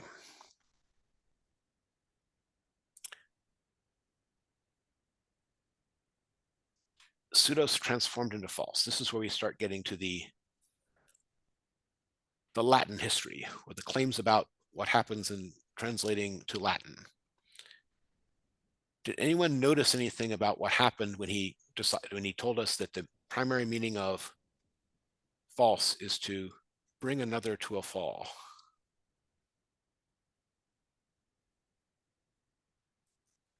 Is this easy to accept? Is this the obvious meaning of false as an opposite to truth? Even if truth or uprightness is what will stand on its own, and therefore it is to be contrasted with the false is what falls. Does anyone see the problem I'm aiming at? Well, there's a sense of fallenness that somebody causes you to fall because they're tricking you. Yes, and that's not there in the that need not be there in the word at all, right? So the Greeks follow, I thought, was Heidegger said gives the primitive word as bringing someone else to a fall, and he cites a passage from who was it, the Livy, to this effect, right? But on its own, to be brought to a fall can easily be something which is middle voice, right? I fall down because I put my foot wrong and managed to fall over, right? I step over a rock that nobody put there, right, and trip on it, right? It can even be something that happens to me passively, but the notion that the false is what you cannot rely on, that trips you up because you it brings you to a fall, is to me much more obviously the meaning of false, and the reason it would be connected to an opposite of true as something you can rely upon. I think that understanding of upright and rely upon by Heidegger is fine, is correct. But I don't think there's anything in the Latin, in the notion that being brought to a fall by a falsehood needs to be actively something done to you by somebody else intentionally, right? That is my point is that choosing that tense of a verb is all Heidegger. It's not the difference between Latin and Greek.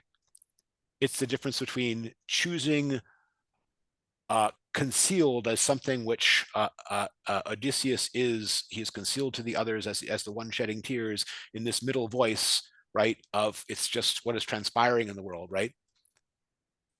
That turning into I am deliberately making the guy trip. That change in the voice of the verb is not required by the translation from Greek to Latin at all. It's freely chosen by Heidegger, right? But Heidegger's saying that the Romans bring in the bring to a fall. My point is that being brought to a fall would just be an accurate translation of false. But actively bringing someone else to a fall instead of being brought to a fall, Heidegger is adding as his own gloss, as his own spin or intonation of what he sees is happening in this. And there's no requirement of that just from the roots of the words themselves at all. That the false is what brings me to a fall, that the false is what I trip over, that when I make a false judgment, I fall down. Those are all definite, clear meanings of the Latin. And yes, it's a transition from the Greek. And if he had stuck with that, he would have been entirely sound ground. When he goes from I am brought to a fall to I bring him to a fall, that's him choosing which person and to do it as an active transitive form, right? And in the Latin, that's just choosing the ending on the word, right? It's not the root of the word that does that. The root of the word doesn't include in it that it is something actively done to somebody else. In both Latin and Greek, you can change something from middle voice to intentionally done to somebody else by changing the ending of the word. It has nothing to do with the root changing from pseudos to false. The new root false just means brought to a fall. Doesn't mean actively done to you by somebody else. Go ahead. Right, we've kind of passed over where he goes into the Greek. First, concealment, what's that? And then unconcealed, what's the undoing? And when you get to the Latin, the sense of concealed is completely gone. The fall is something an enemy does to you. Except that fall is not something an enemy does to me. I fall all the time without an Well, enemy when doing you it. trip, yeah, but It's the most common way of falling. in the sense of false, it's That's what I'm not saying. because you That's what I'm saying. fell That's what I'm because you were false. You fell because an enemy tricked you. That's Right? that's exactly what I'm saying, is purely Heidegger choosing which voice of the verb to use. And it's not from moving from pseudos to false. Moving from the root pseudos to the root false just means the sense of, instead of being fake, the sense of brings me to a fall. And what brings me to a fall can be something that happens to me passively, something I do to myself, which is probably its most common middle voice use, or something I do to somebody else, or someone does to me. But there is no primacy of doing it to someone else in that root at all, right? I can fake somebody else in Greek if I just put a different ending on the word, right? It's not like only Latin has forms of verbs in which you are transitively doing it to someone else, right? So does Greek, right? I can fake somebody out in Greek. I just put a different ending on the word, right? Sorry, John. So this is also where he's talking about transporting versus translating, right? No, he That talked about that earlier. He talked about that earlier, but you're right that we But I mean, passed over that. Sorry, go ahead. It just seems like a good spot to get that clearer. I mean, in a way. Okay. Because So I the think thing of he's this. saying about, sorry, go ahead. You're right that it's related to translating, but what he's saying in part on translating and transporting is that every attempt to translate is also an attempt to interpret. You have to translate even from your own thoughts into your words, and from another's thoughts, another's words into his thoughts. You have to transport yourself to the original experience that the words are meant to disclose to translate well, right?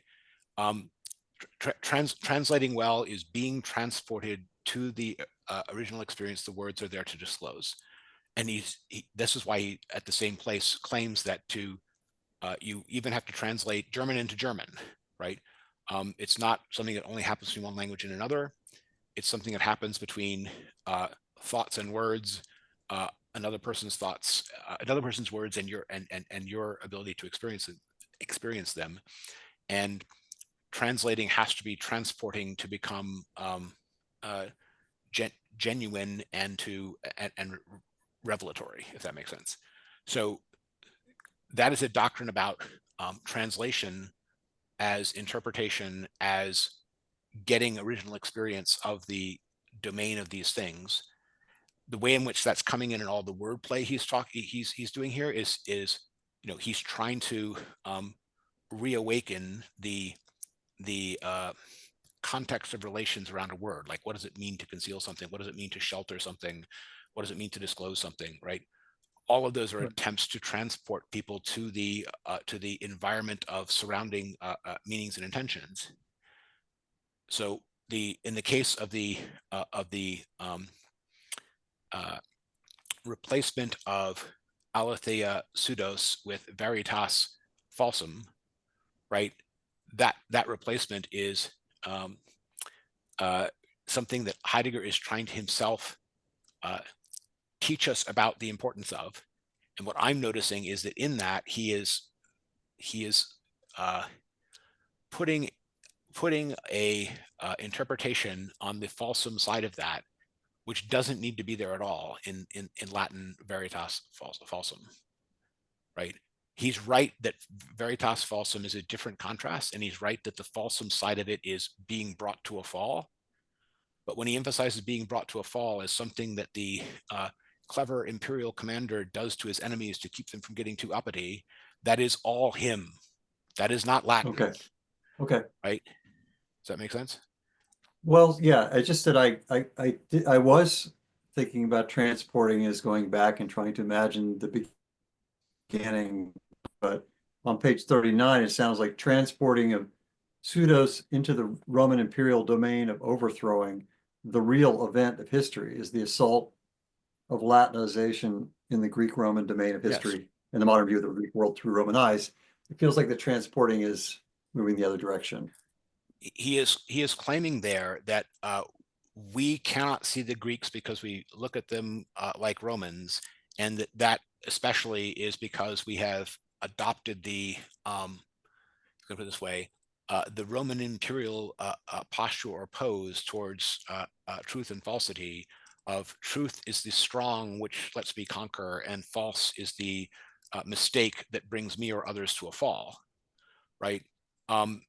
The person in all the people he's talking about that is very clearly closely related to that, and it is smack dead on true of, is Nietzsche, right? Nietzsche is imperial in that sense. Nietzsche wants truth to be a justification of will to power as the will to eternalize a temporary power relation that actually exists, right? And it is all about that Roman imperial sense, if you get me. Is it true of everything between the first time someone is using Latin to think and Nietzsche? Not proven, right? Not proven remotely. And is everyone writing in Latin about veritas and falsum thinking of falsum as how I can connive to bring another to a fall? No. Aquinas, for example, is definitely not doing that when he talks about, truth is adequation of intellect to thing.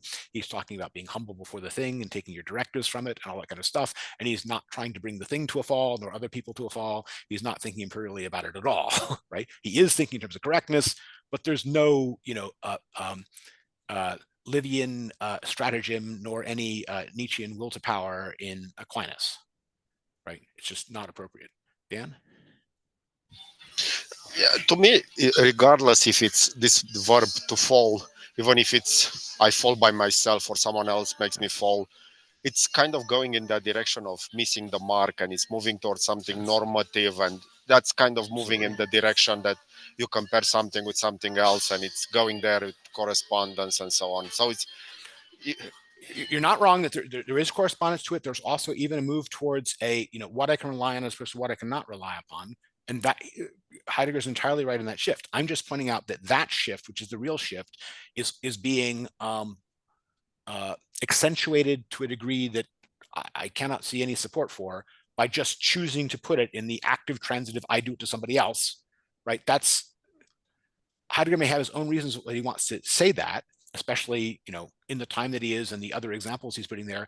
He has a very bad opinion of the empirical legacy and what it is doing to modernity, something like that. But that's part and parcel of all of his disagreements with Nietzsche, right? And putting that on the first use of veritas and falsum is a stretch, right? As for the correspondence theory, we're definitely going to bring this in. After he says the true event of history is this translation of these things from Greek into Latin that obscures the original experience of truth, he then says, well, actually, this correctness business was already prepared by Aristotle, right? And Aristotle in logic. Then he'll say, oh, but with the notion, because it's homoiosis, right? But homoiosis, having the same being, which is correspondence, no question, is still had some access to the domain of Aletheia, he claims, right? But it's already correspondence. There's no question in Aristotle. Sorry, Pete, go ahead. Yeah, so a couple of comments. One is something that's lurking in the background here, is with political, with fascism, that Absolutely. Heidegger is a German conservative, Mhm. but he's critical of fascism because he thinks it's this Italian thing that they got from the Romans, and it's bad for the Nazis to go down the fascist route. The correct thing is the German folk, and not this imperial Roman stuff. You're absolutely right to bring this up. He's blaming the modernist errors of the war on it. They're being modern and Italian, right? He also talks about how the command is always the high command. I don't know how much people know the German history, but you know, OKW and OKH are the headquarters that are leading the war. There was a you know, Oberkommandos the Wehrmacht and Oberkommandos der Heer, right? The high command of, you know, so, and he brings that in. So he's clearly talking about contemporary things. I'll go further when he talks about trick being an English word, and then he also talks about how the Romans invented this way of conquering the nearby by encircling them, by making treaties with those farther away, which is clearly meant to say that Germany is being encircled by the Allies, who, you know, the Imperial British with their empire have, you know, made all these agreements with all the other neighbors of Germany. There's lots of that stuff going on here, right? And it is all an attempt to say that this imperial attitude is both damaging to Germany when it practices it and is damaging Germany from the outside. The whole modern world is conspiring against the spiritual mission of Germany to be a land of poets and thinkers instead of a land of empire. All true, all true. But that still is a slant on Latin itself that he is putting there that is going to sweep up way too many things in its wake to blame a present problem, right? So Thomas Aquinas isn't conspiring to encircle Germany by getting the Russians and British to agree, right? Not happening, right? So I'm objecting to this to the non-tactical historical sweep of the accusation for its inaccuracy as well as injustice, right? The correspondence stuff has already come in with homoousis and Aristotle, and the bringing others to a fall, maybe they're in Machiavelli, and is certainly there in Nietzsche, and so is the whole imperial spirit. It might even be there in Livy. It's certainly there as in Machiavelli, loving Livy, but that doesn't mean that it's true in Veritas est adequatio intellectus ad rem. Right. So my other thing I wanted to comment on was, like, I'm with him on the Roman Imperium and commanding truth and so forth, but I'm not with the Livy coming up with the fall, because if we go back to Homer, the Greeks are concealed in the horse, which brings Troy to a To a fall. fall, sure. So Yeah, it's not like the Romans invented stratagem, sure, for sure. Sorry, Dan, fair point. Yeah, I recently finished reading Ponderings, and the last one is around 42. It's kind of his private journals, and he's talking a lot actually about their, like, I know, the British, the Jews, the Americans are kind of making Germany fail. This conspiracy theory is there in Heidegger, like it's, and I think this is kind of is clear what you are saying, that he's bringing this is unnecessary, and it's there in the middle of the war, and he's believing that there is, yeah, there is this conspiracy theory there that the other nations are making Germany fall, and that's yes. it's clear here. It's unnecessary, and he's bringing it, and it's yes. Yeah. Part of what is bringing Germany to a fall is even as Pete was saying, the fact that it itself has fallen susceptible to the imperial temptation, anything like that. And that, even I would go further, could be blamed on Nietzsche to a degree, and the Nietzscheism of the regime, right? And all of that. But he is not even thinking of that as something which is a Germany's sin that has brought something upon it. Nothing like that, right? It's a a wider badness in the modern world of a modernism that has lost touch with spiritual things or spiritual truth or something like that. Okay, but the reason I'm bringing all this up is because we want to get the stages of the history of truth accurate, and we need to know the places where Heidegger's version of that history does have a point and is sound, and the places where there are these retrospective revisionist blamings going on that are inspired by contemporary issues in his own short-sightedness about politics, and not inspired by the actual history of philosophy in the West, right? And I'm trying to tear those things apart, right? That is, separate them so we can see each on its own. The translation of Aletheia pseudos to veritas falsum does bring with it this idea of the truth is what is trustworthy and can stand, and the false is what brings me to a fall that I cannot rely upon, right? And that notion is there in the Roman concept set, if you get me, right? And that part is fair. But the idea that the primary sense of falsum is something you do to somebody else is not, right? And not wanting to be brought to a fall, and therefore not wanting to put a foot false, does continue through the scholastic Middle Ages. It's there in the scholastics. It's there in the early Reformation period even. The next big point of the history really comes in with Descartes. He actually claims that some of it is based upon the desire or need for certainty of salvation that comes in with the Reformation discussions of justification, something like that. And I think that's a bit of a stretch. The concern for certainty is not there just from being in a Christian context, because it's not there in Aquinas, for example. And it's definitely there in Descartes, where the context is not explicitly about salvation at all. It's about the correct use of reason, right?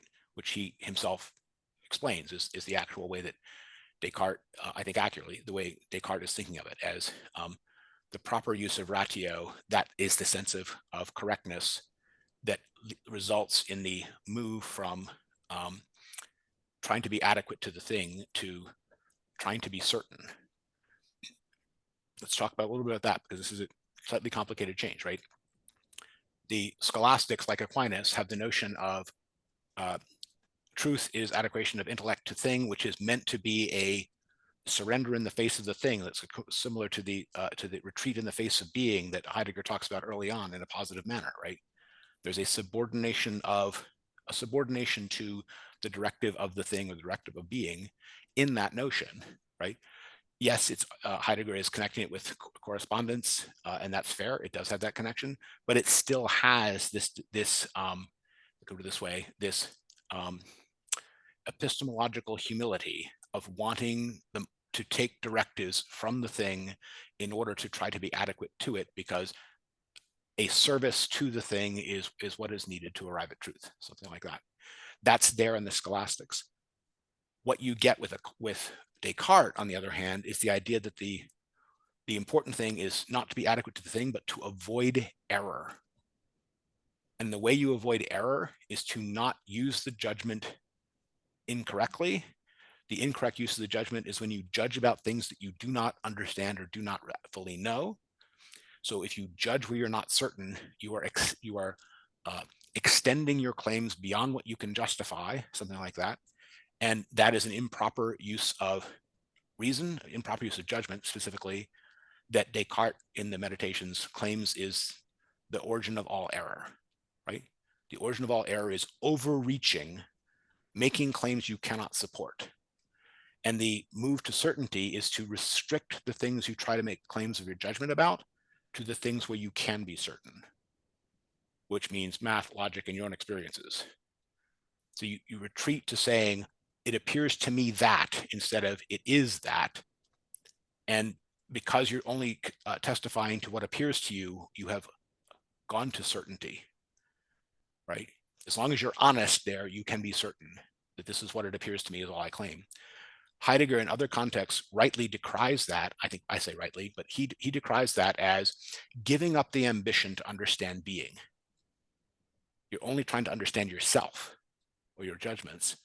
But from Descartes' point of view, This is an attempt to restrict the truth claims that we make so that we don't judge where we do not know. And this is meant to protect us from error. But that's because Descartes thinks that the origin of error is an excessive hubris in what we judge of that goes beyond where we can be certain. Okay. Heidegger sees in that an abandonment of the desire to understand being. The scholastics would see in that a abandonment of the desire or mandate to be adequate to the thing, right? You're reducing your truth claims, but in later Popperian sense, you're thereby losing contact with the empirical world that can prove that you're wrong, right? That's why you're arriving at certainty, but you're arriving at certainty at the cost of contact with reality, contact with the external world, contact with being, adequation to the thing, right? So leaving aside Heidegger for a second, the scholastics would criticize this Descartes for doing this. Okay, why am I bringing this up? The move to certainty is precisely when you stop trying to be adequate to the thing and you start trying to avoid error, and you diagnose the cause of error as being overly ambitious in the judgments that you make about things. You judge of more than you can know. The next phase that Heidegger mentions in this history after Descartes is Kant. And Kant is doing the same kind of thing. He's still talking about the proper use of reason. And the extra thing that he's doing compared to Descartes is he's saying there are entire subjects, metaphysics, that you cannot judge accurately about, therefore you must suspend judgment about. And by the way, you can replace them with some regulative axioms that are only practical rather than theoretical, but you have to stop trying to have theoretical knowledge of truths of metaphysics because we can't judge about those things accurately. This is what the critique of pure reason is all about, right? Limit the ambitions of pure reason beyond even the point where Descartes had drawn around it. And this is a criticism especially of Leibniz, right? Who is following Descartes.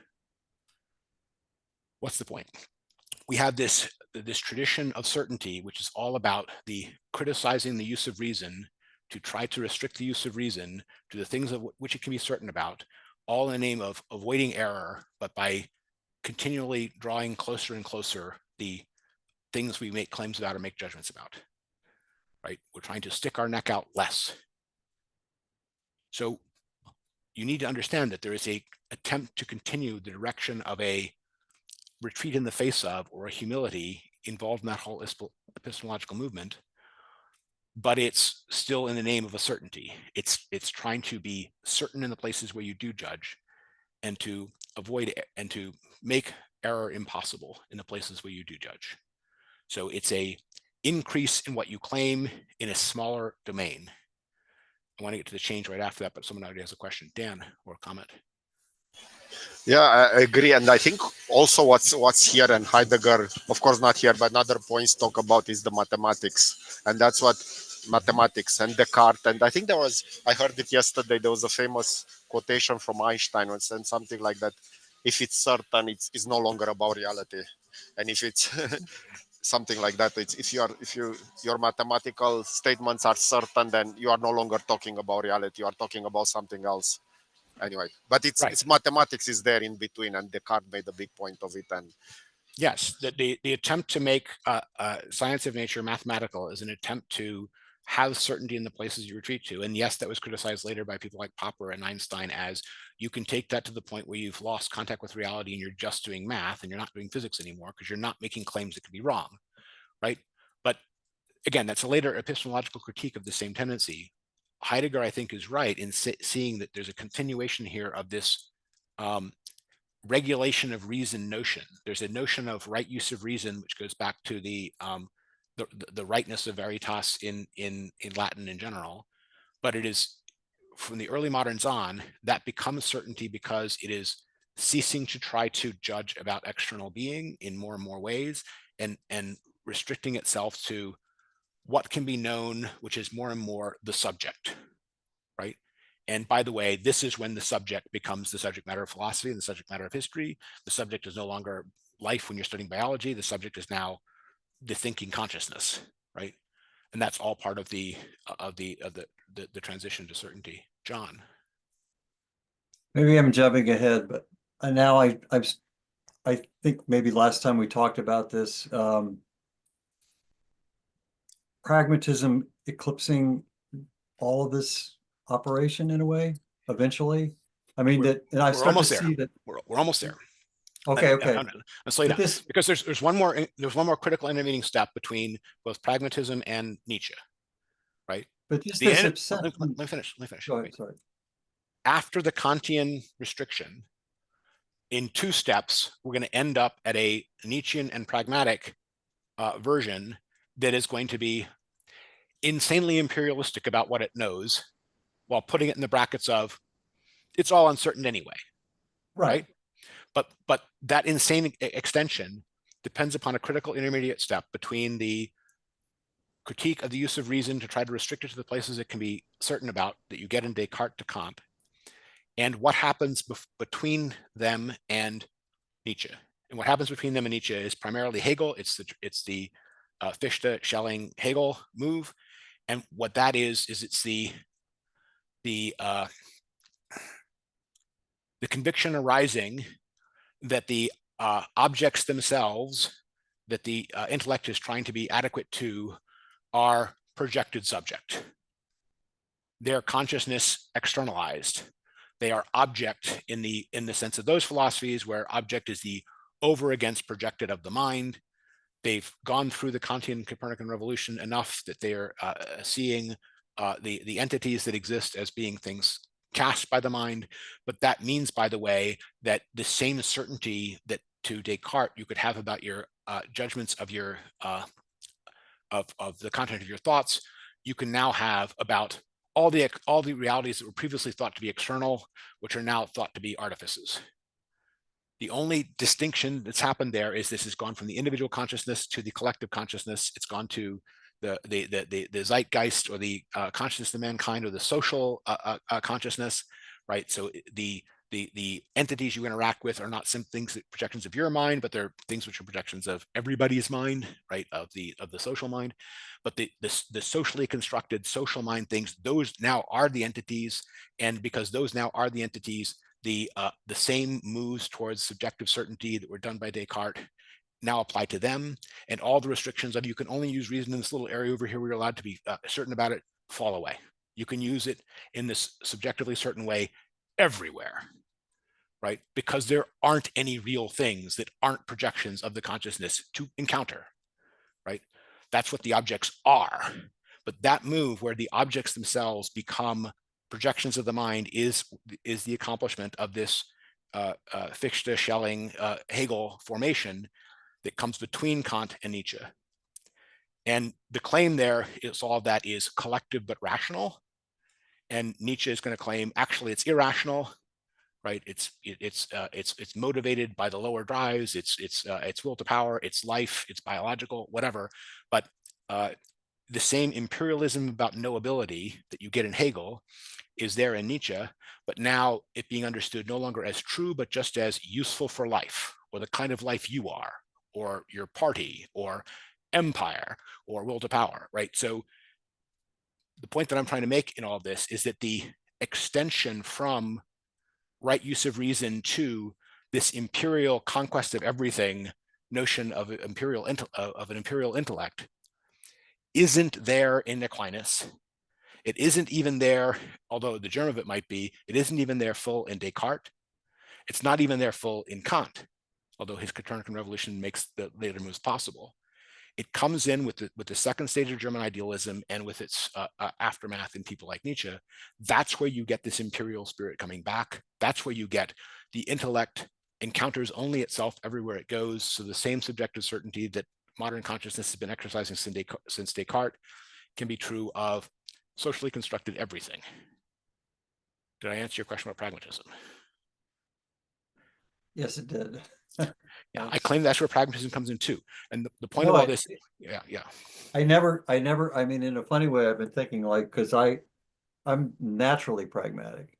That's just how I work. And I've read Rorty and stuff. And one of the things about reading Heidegger is it sensitizes you back to some sense of truth, which I'd given up on even really Right. thinking He about. he is not a fan of what this pragmatic and Nietzschean understanding of truth as merely utilitarian winds up issuing in. But sorry, Dan. Yeah, it's Schopenhauer who supposedly was in opposition to Hegel. Actually, he names his main book is World as Will as Will and Representation. So yes. yeah, and all the like modern physicists, if you read them, they go back to Schopenhauer. They believe in him. They think he got it right. It's Yes, and it's if you and by the way, when in what is called thinking, when Heidegger wants to pick someone who is the example of the imperial intellect phase here that he sees as the precursor of positivism, he picks Schopenhauer, right? But he's drawing a straight line between that Schopenhauer and positivism, but both of them as examples of this subjective self-certainty as the apotheosis of modern subjectivism, something like that. The positivists all think they're being very objective and scientific, but from Heidegger's point of view, their problem is they're way too subjectivist for him. This confuses a lot of people who think that Heidegger is a historicist and therefore a subjectivist, because they conflate those things. Anyway, but you're right that Schopenhauer is not a cure for this tendency of Hegel, but Schopenhauer draws the contrast between the representation and the projected, and then Nietzsche interprets that as the will version of that as primary, right? The representation thing happens inside the will version of that as one of its tools. And that's the particular move that makes Nietzsche different from Schopenhauer, where there's a sort of there's a kind of unresolvable tension between the two. In Nietzsche, that's completely resolved by the subordination of the world as representation to the world as will, right? And that's also the frame that pragmatism puts around around the same question, which is why it gets critiqued by later writers as instrumental reason, right? This also relates to the stuff we did last time when we went to the question concerning technology, because Heidegger is claiming that instrumental reason move by the sciences themselves winds up making everything into question of usefulness for power relations, right? So that contact with truth as motor revealing, as contact with being, has been subordinated to an articulated set of human drives, something like that, which is almost economic. That's why he always talks about calculation of profit and loss, in these contexts. But from his point of view, that overall calculus of profit and loss, of usefulness or lack thereof to man, is a kind of economic frame, and it's also the frame of value. And he thinks that is all that you get from the what Nietzsche calls justice.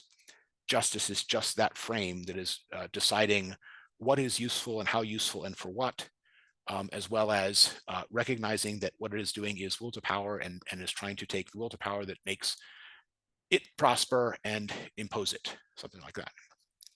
So all this stuff that Heidegger is reacting to as imperial in a way that is burying contact with truth comes out in spades in that later Nietzschean position.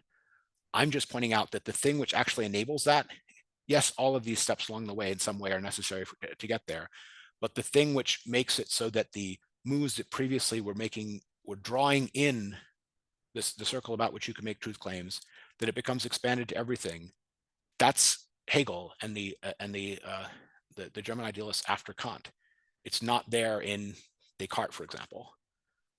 Descartes does have an aspect of what he's doing that has a little bit of this conquest of nature imperial aspect to it, but it's still in the Baconian obey in order to conquer kind of way. You can find earlier precursors of this imperial idea before Nietzsche, back to the Italian Renaissance with people like Machiavelli. You can find it in Hobbes, and we know only what we make.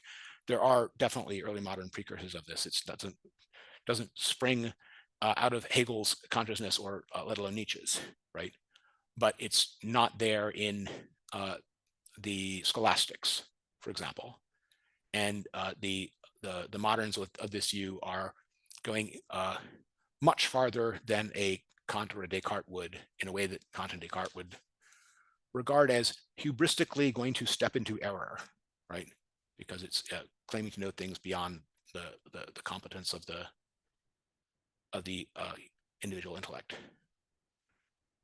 Okay, all of this is, I'm trying to go through the history of metaphysics, the history of truth that he lays out. Most of these steps he lays out himself. He doesn't highlight the fact that there's this critical change that happens with Hegel in this period. He presents it as more of a seamless development than I've presented it as, but he has all of these. He has these steps laid out. I think that those steps are largely correct, and they are mostly consonant with what he also laid out in the history of metaphysics and the Nietzsche lectures. I think we can construct a coherent and fair history of metaphysics over this period that fits with what he's saying, and that, yes, we have to correct it here or there from one formulation or another that he made of it, where he was a little bit unjust to this party, or a little bit, anticipated where it was going instead of, talking about when it actually happened. That's historiography reviewing. The grand sweep is still fair, where we've gone from not just truth as correspondence a la Aristotle, but and not just the medieval adequation of intellect to the thing, which was still very much a deferring to being, trying to get at truth by the mind being humble before what being says. We've gone from that to this imperial truths are instruments of conquest, something like that. Pause to breathe. I think you guys have had a chance to react to what I was saying as I was saying it, but are there reactions to that whole going over the whole history of metaphysics and what it's doing here in this whole section?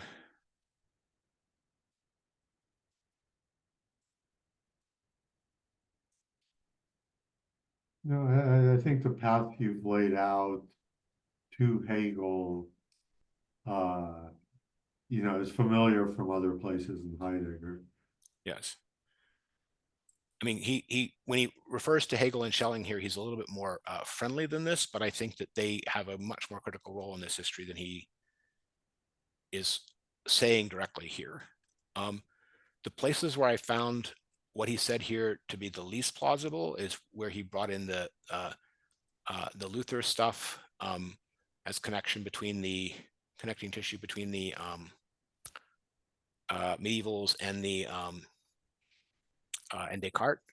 I think that Descartes' concern with certainty is much less motivated by anything like Christian theological concerns than he pretends here, right?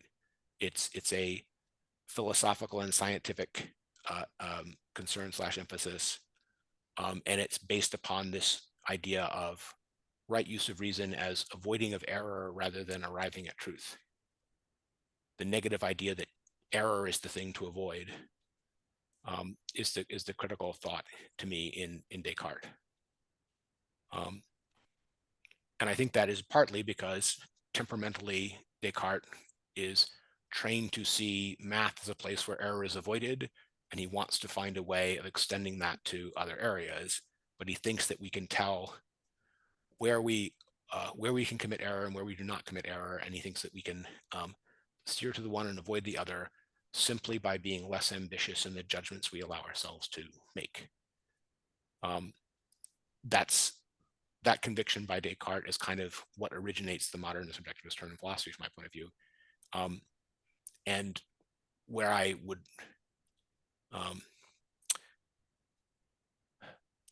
Heidegger is not at all interested in the degree to which the scholastics beforehand would have found that problematic. Let's put it that way.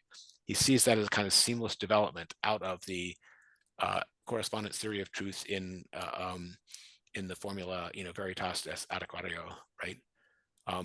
In that formula alone, none of the Cartesianism is there yet, and there's no even tendency in that direction without the extra push of Descartes to restrict judgment to where error can be avoided.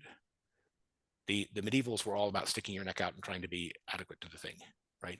Yes, that probably meant that they were more open to error than Descartes was, but they were not making Descartes' error, if error is the right word for it. Okay. Other questions on this history? This is mostly getting us to the end of our passage.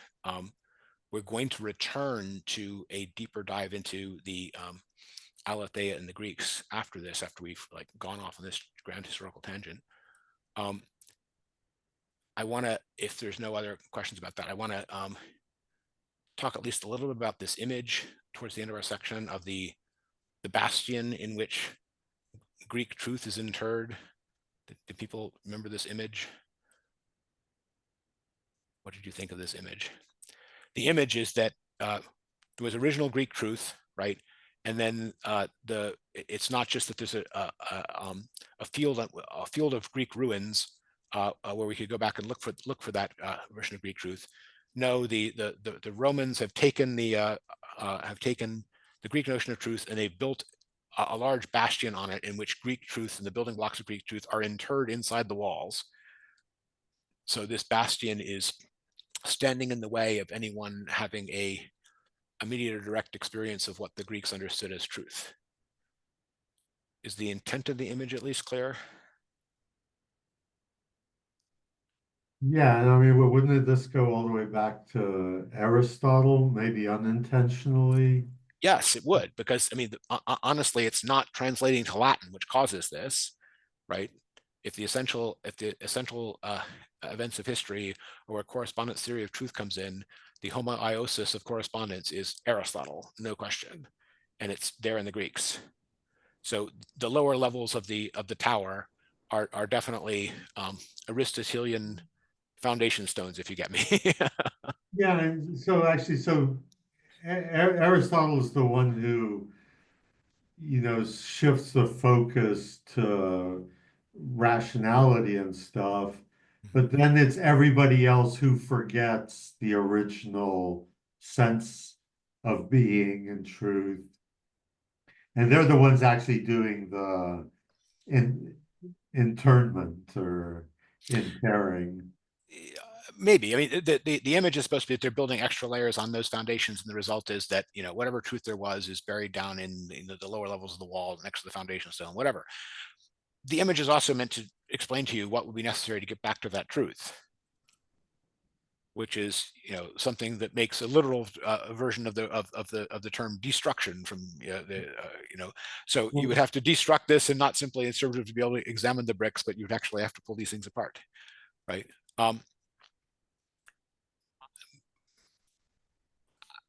Separate. I don't want to pull all these things apart. I want to recover the thoughts, but I don't want to tear down the edifice, right? Not because I'm attached to Roman bastions, but I am rather attached to this little Western civilization thing we have going. What did Gandhi say when he was asked about what he thought of Western civilization? He said he thought it would be great. He said it sounds like a good idea. They should try it, right? So yeah, I had that same attitude. So exactly. Okay, so we are going to try to get back to Greek truth. I want to mention one other thing here, which is because all this grand history has located the ways in which we have careened away from an original understanding of truth as aletheia in the post-Greek successors, right? I'm going to tie this back to something I said at the beginning, which is there is variety in the Greeks themselves, and Parmenides himself has a thing which he contrasts with the heart of truth, which is something like opinion, the way of mortals, such knowledge as we can have about the things which change, something like that.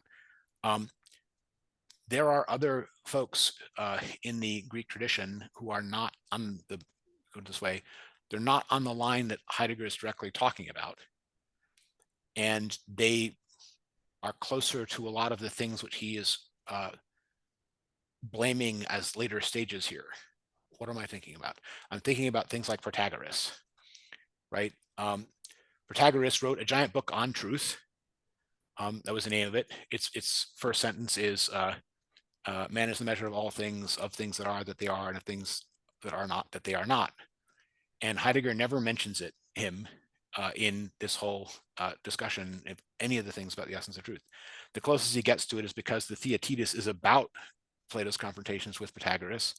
He brings him up a little bit there and mostly sides with Plato or Socrates' judgments that there are things in Protagoras that are unsound,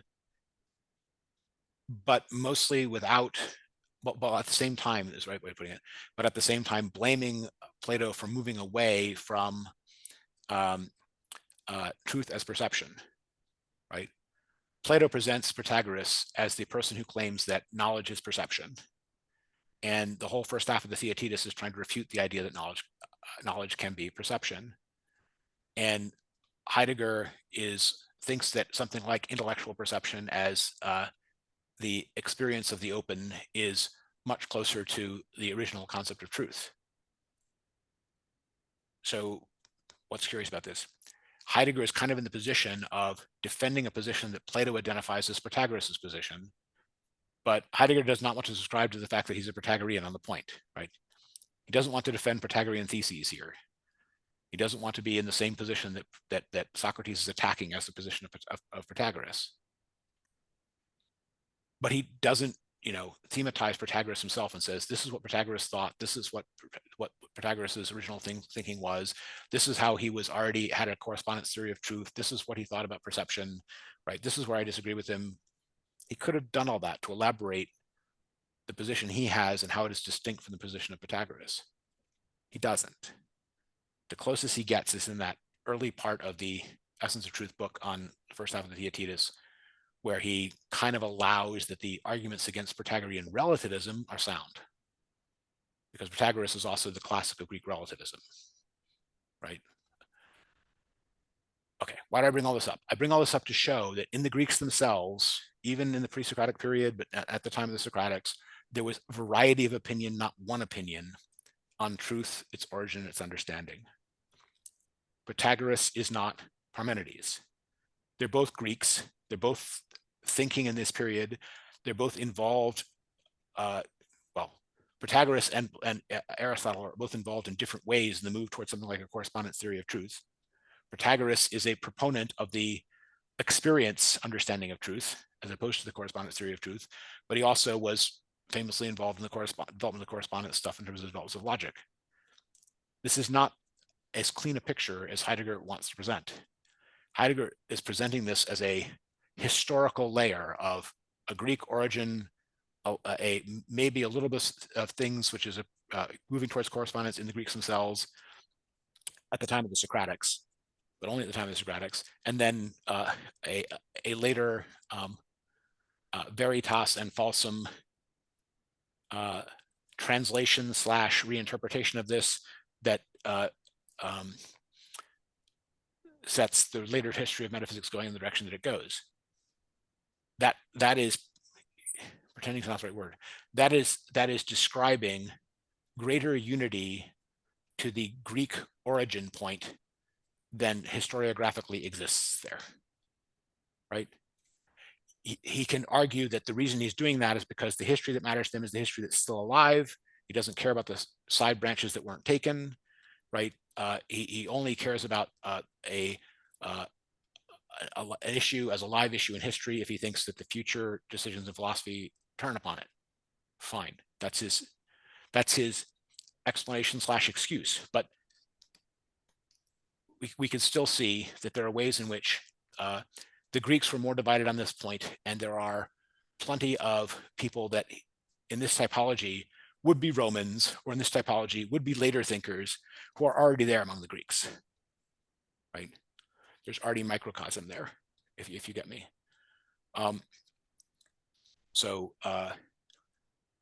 More of these doctrines have earlier origins than Heidegger is letting on here. And the thing which history is changing is less that no one ever had this thought before, and more that this or that group is winning this or that argument and is superseding this or that other group, right? That the groups are there. They're earlier than he's letting on. That's what I'm trying to say. Okay, and some of that's excusable by the fact that he is, trying to teach this as a single lecture course in a single semester. I get it. He can't get the entire variety of Greek thought into every lecture. But when he tells you the Greeks think this, and he cites, Homer and Hesiod for it, but doesn't cite a person who wrote a book called On Truth that is closer to his own position than Homer or Hesiod, it's at least a little bit strange, right? I would have mentioned Protagoras, is what I'm trying to say, if I was teaching this lecture course. I would have had something to say about him and why he isn't a solution to this problem if he isn't, but I would have had something to say about Protagoras in this. Okay. I've gotten to the end of the stuff I wanted to do exposition on. It feels so much earlier, but that's because we started later. We might have also been a little bit reduced by the disruption. By the way, it will take a little bit longer to put this up on YouTube because I have to edit out the disruption stuff before I hit stop recording. I did hit stop recording, but maybe not early enough because I was trying to do the bannings. Anyway, and I'm sorry for folks who got kicked out as a result of doing that. I want to give people a chance to ask their questions.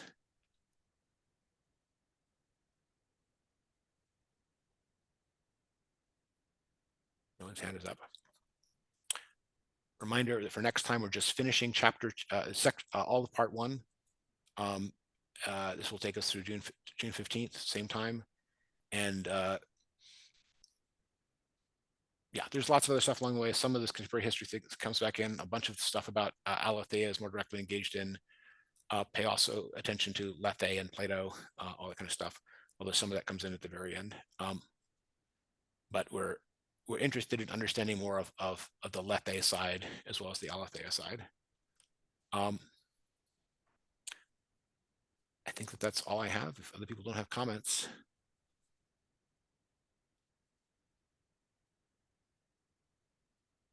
All right, I will stop recording.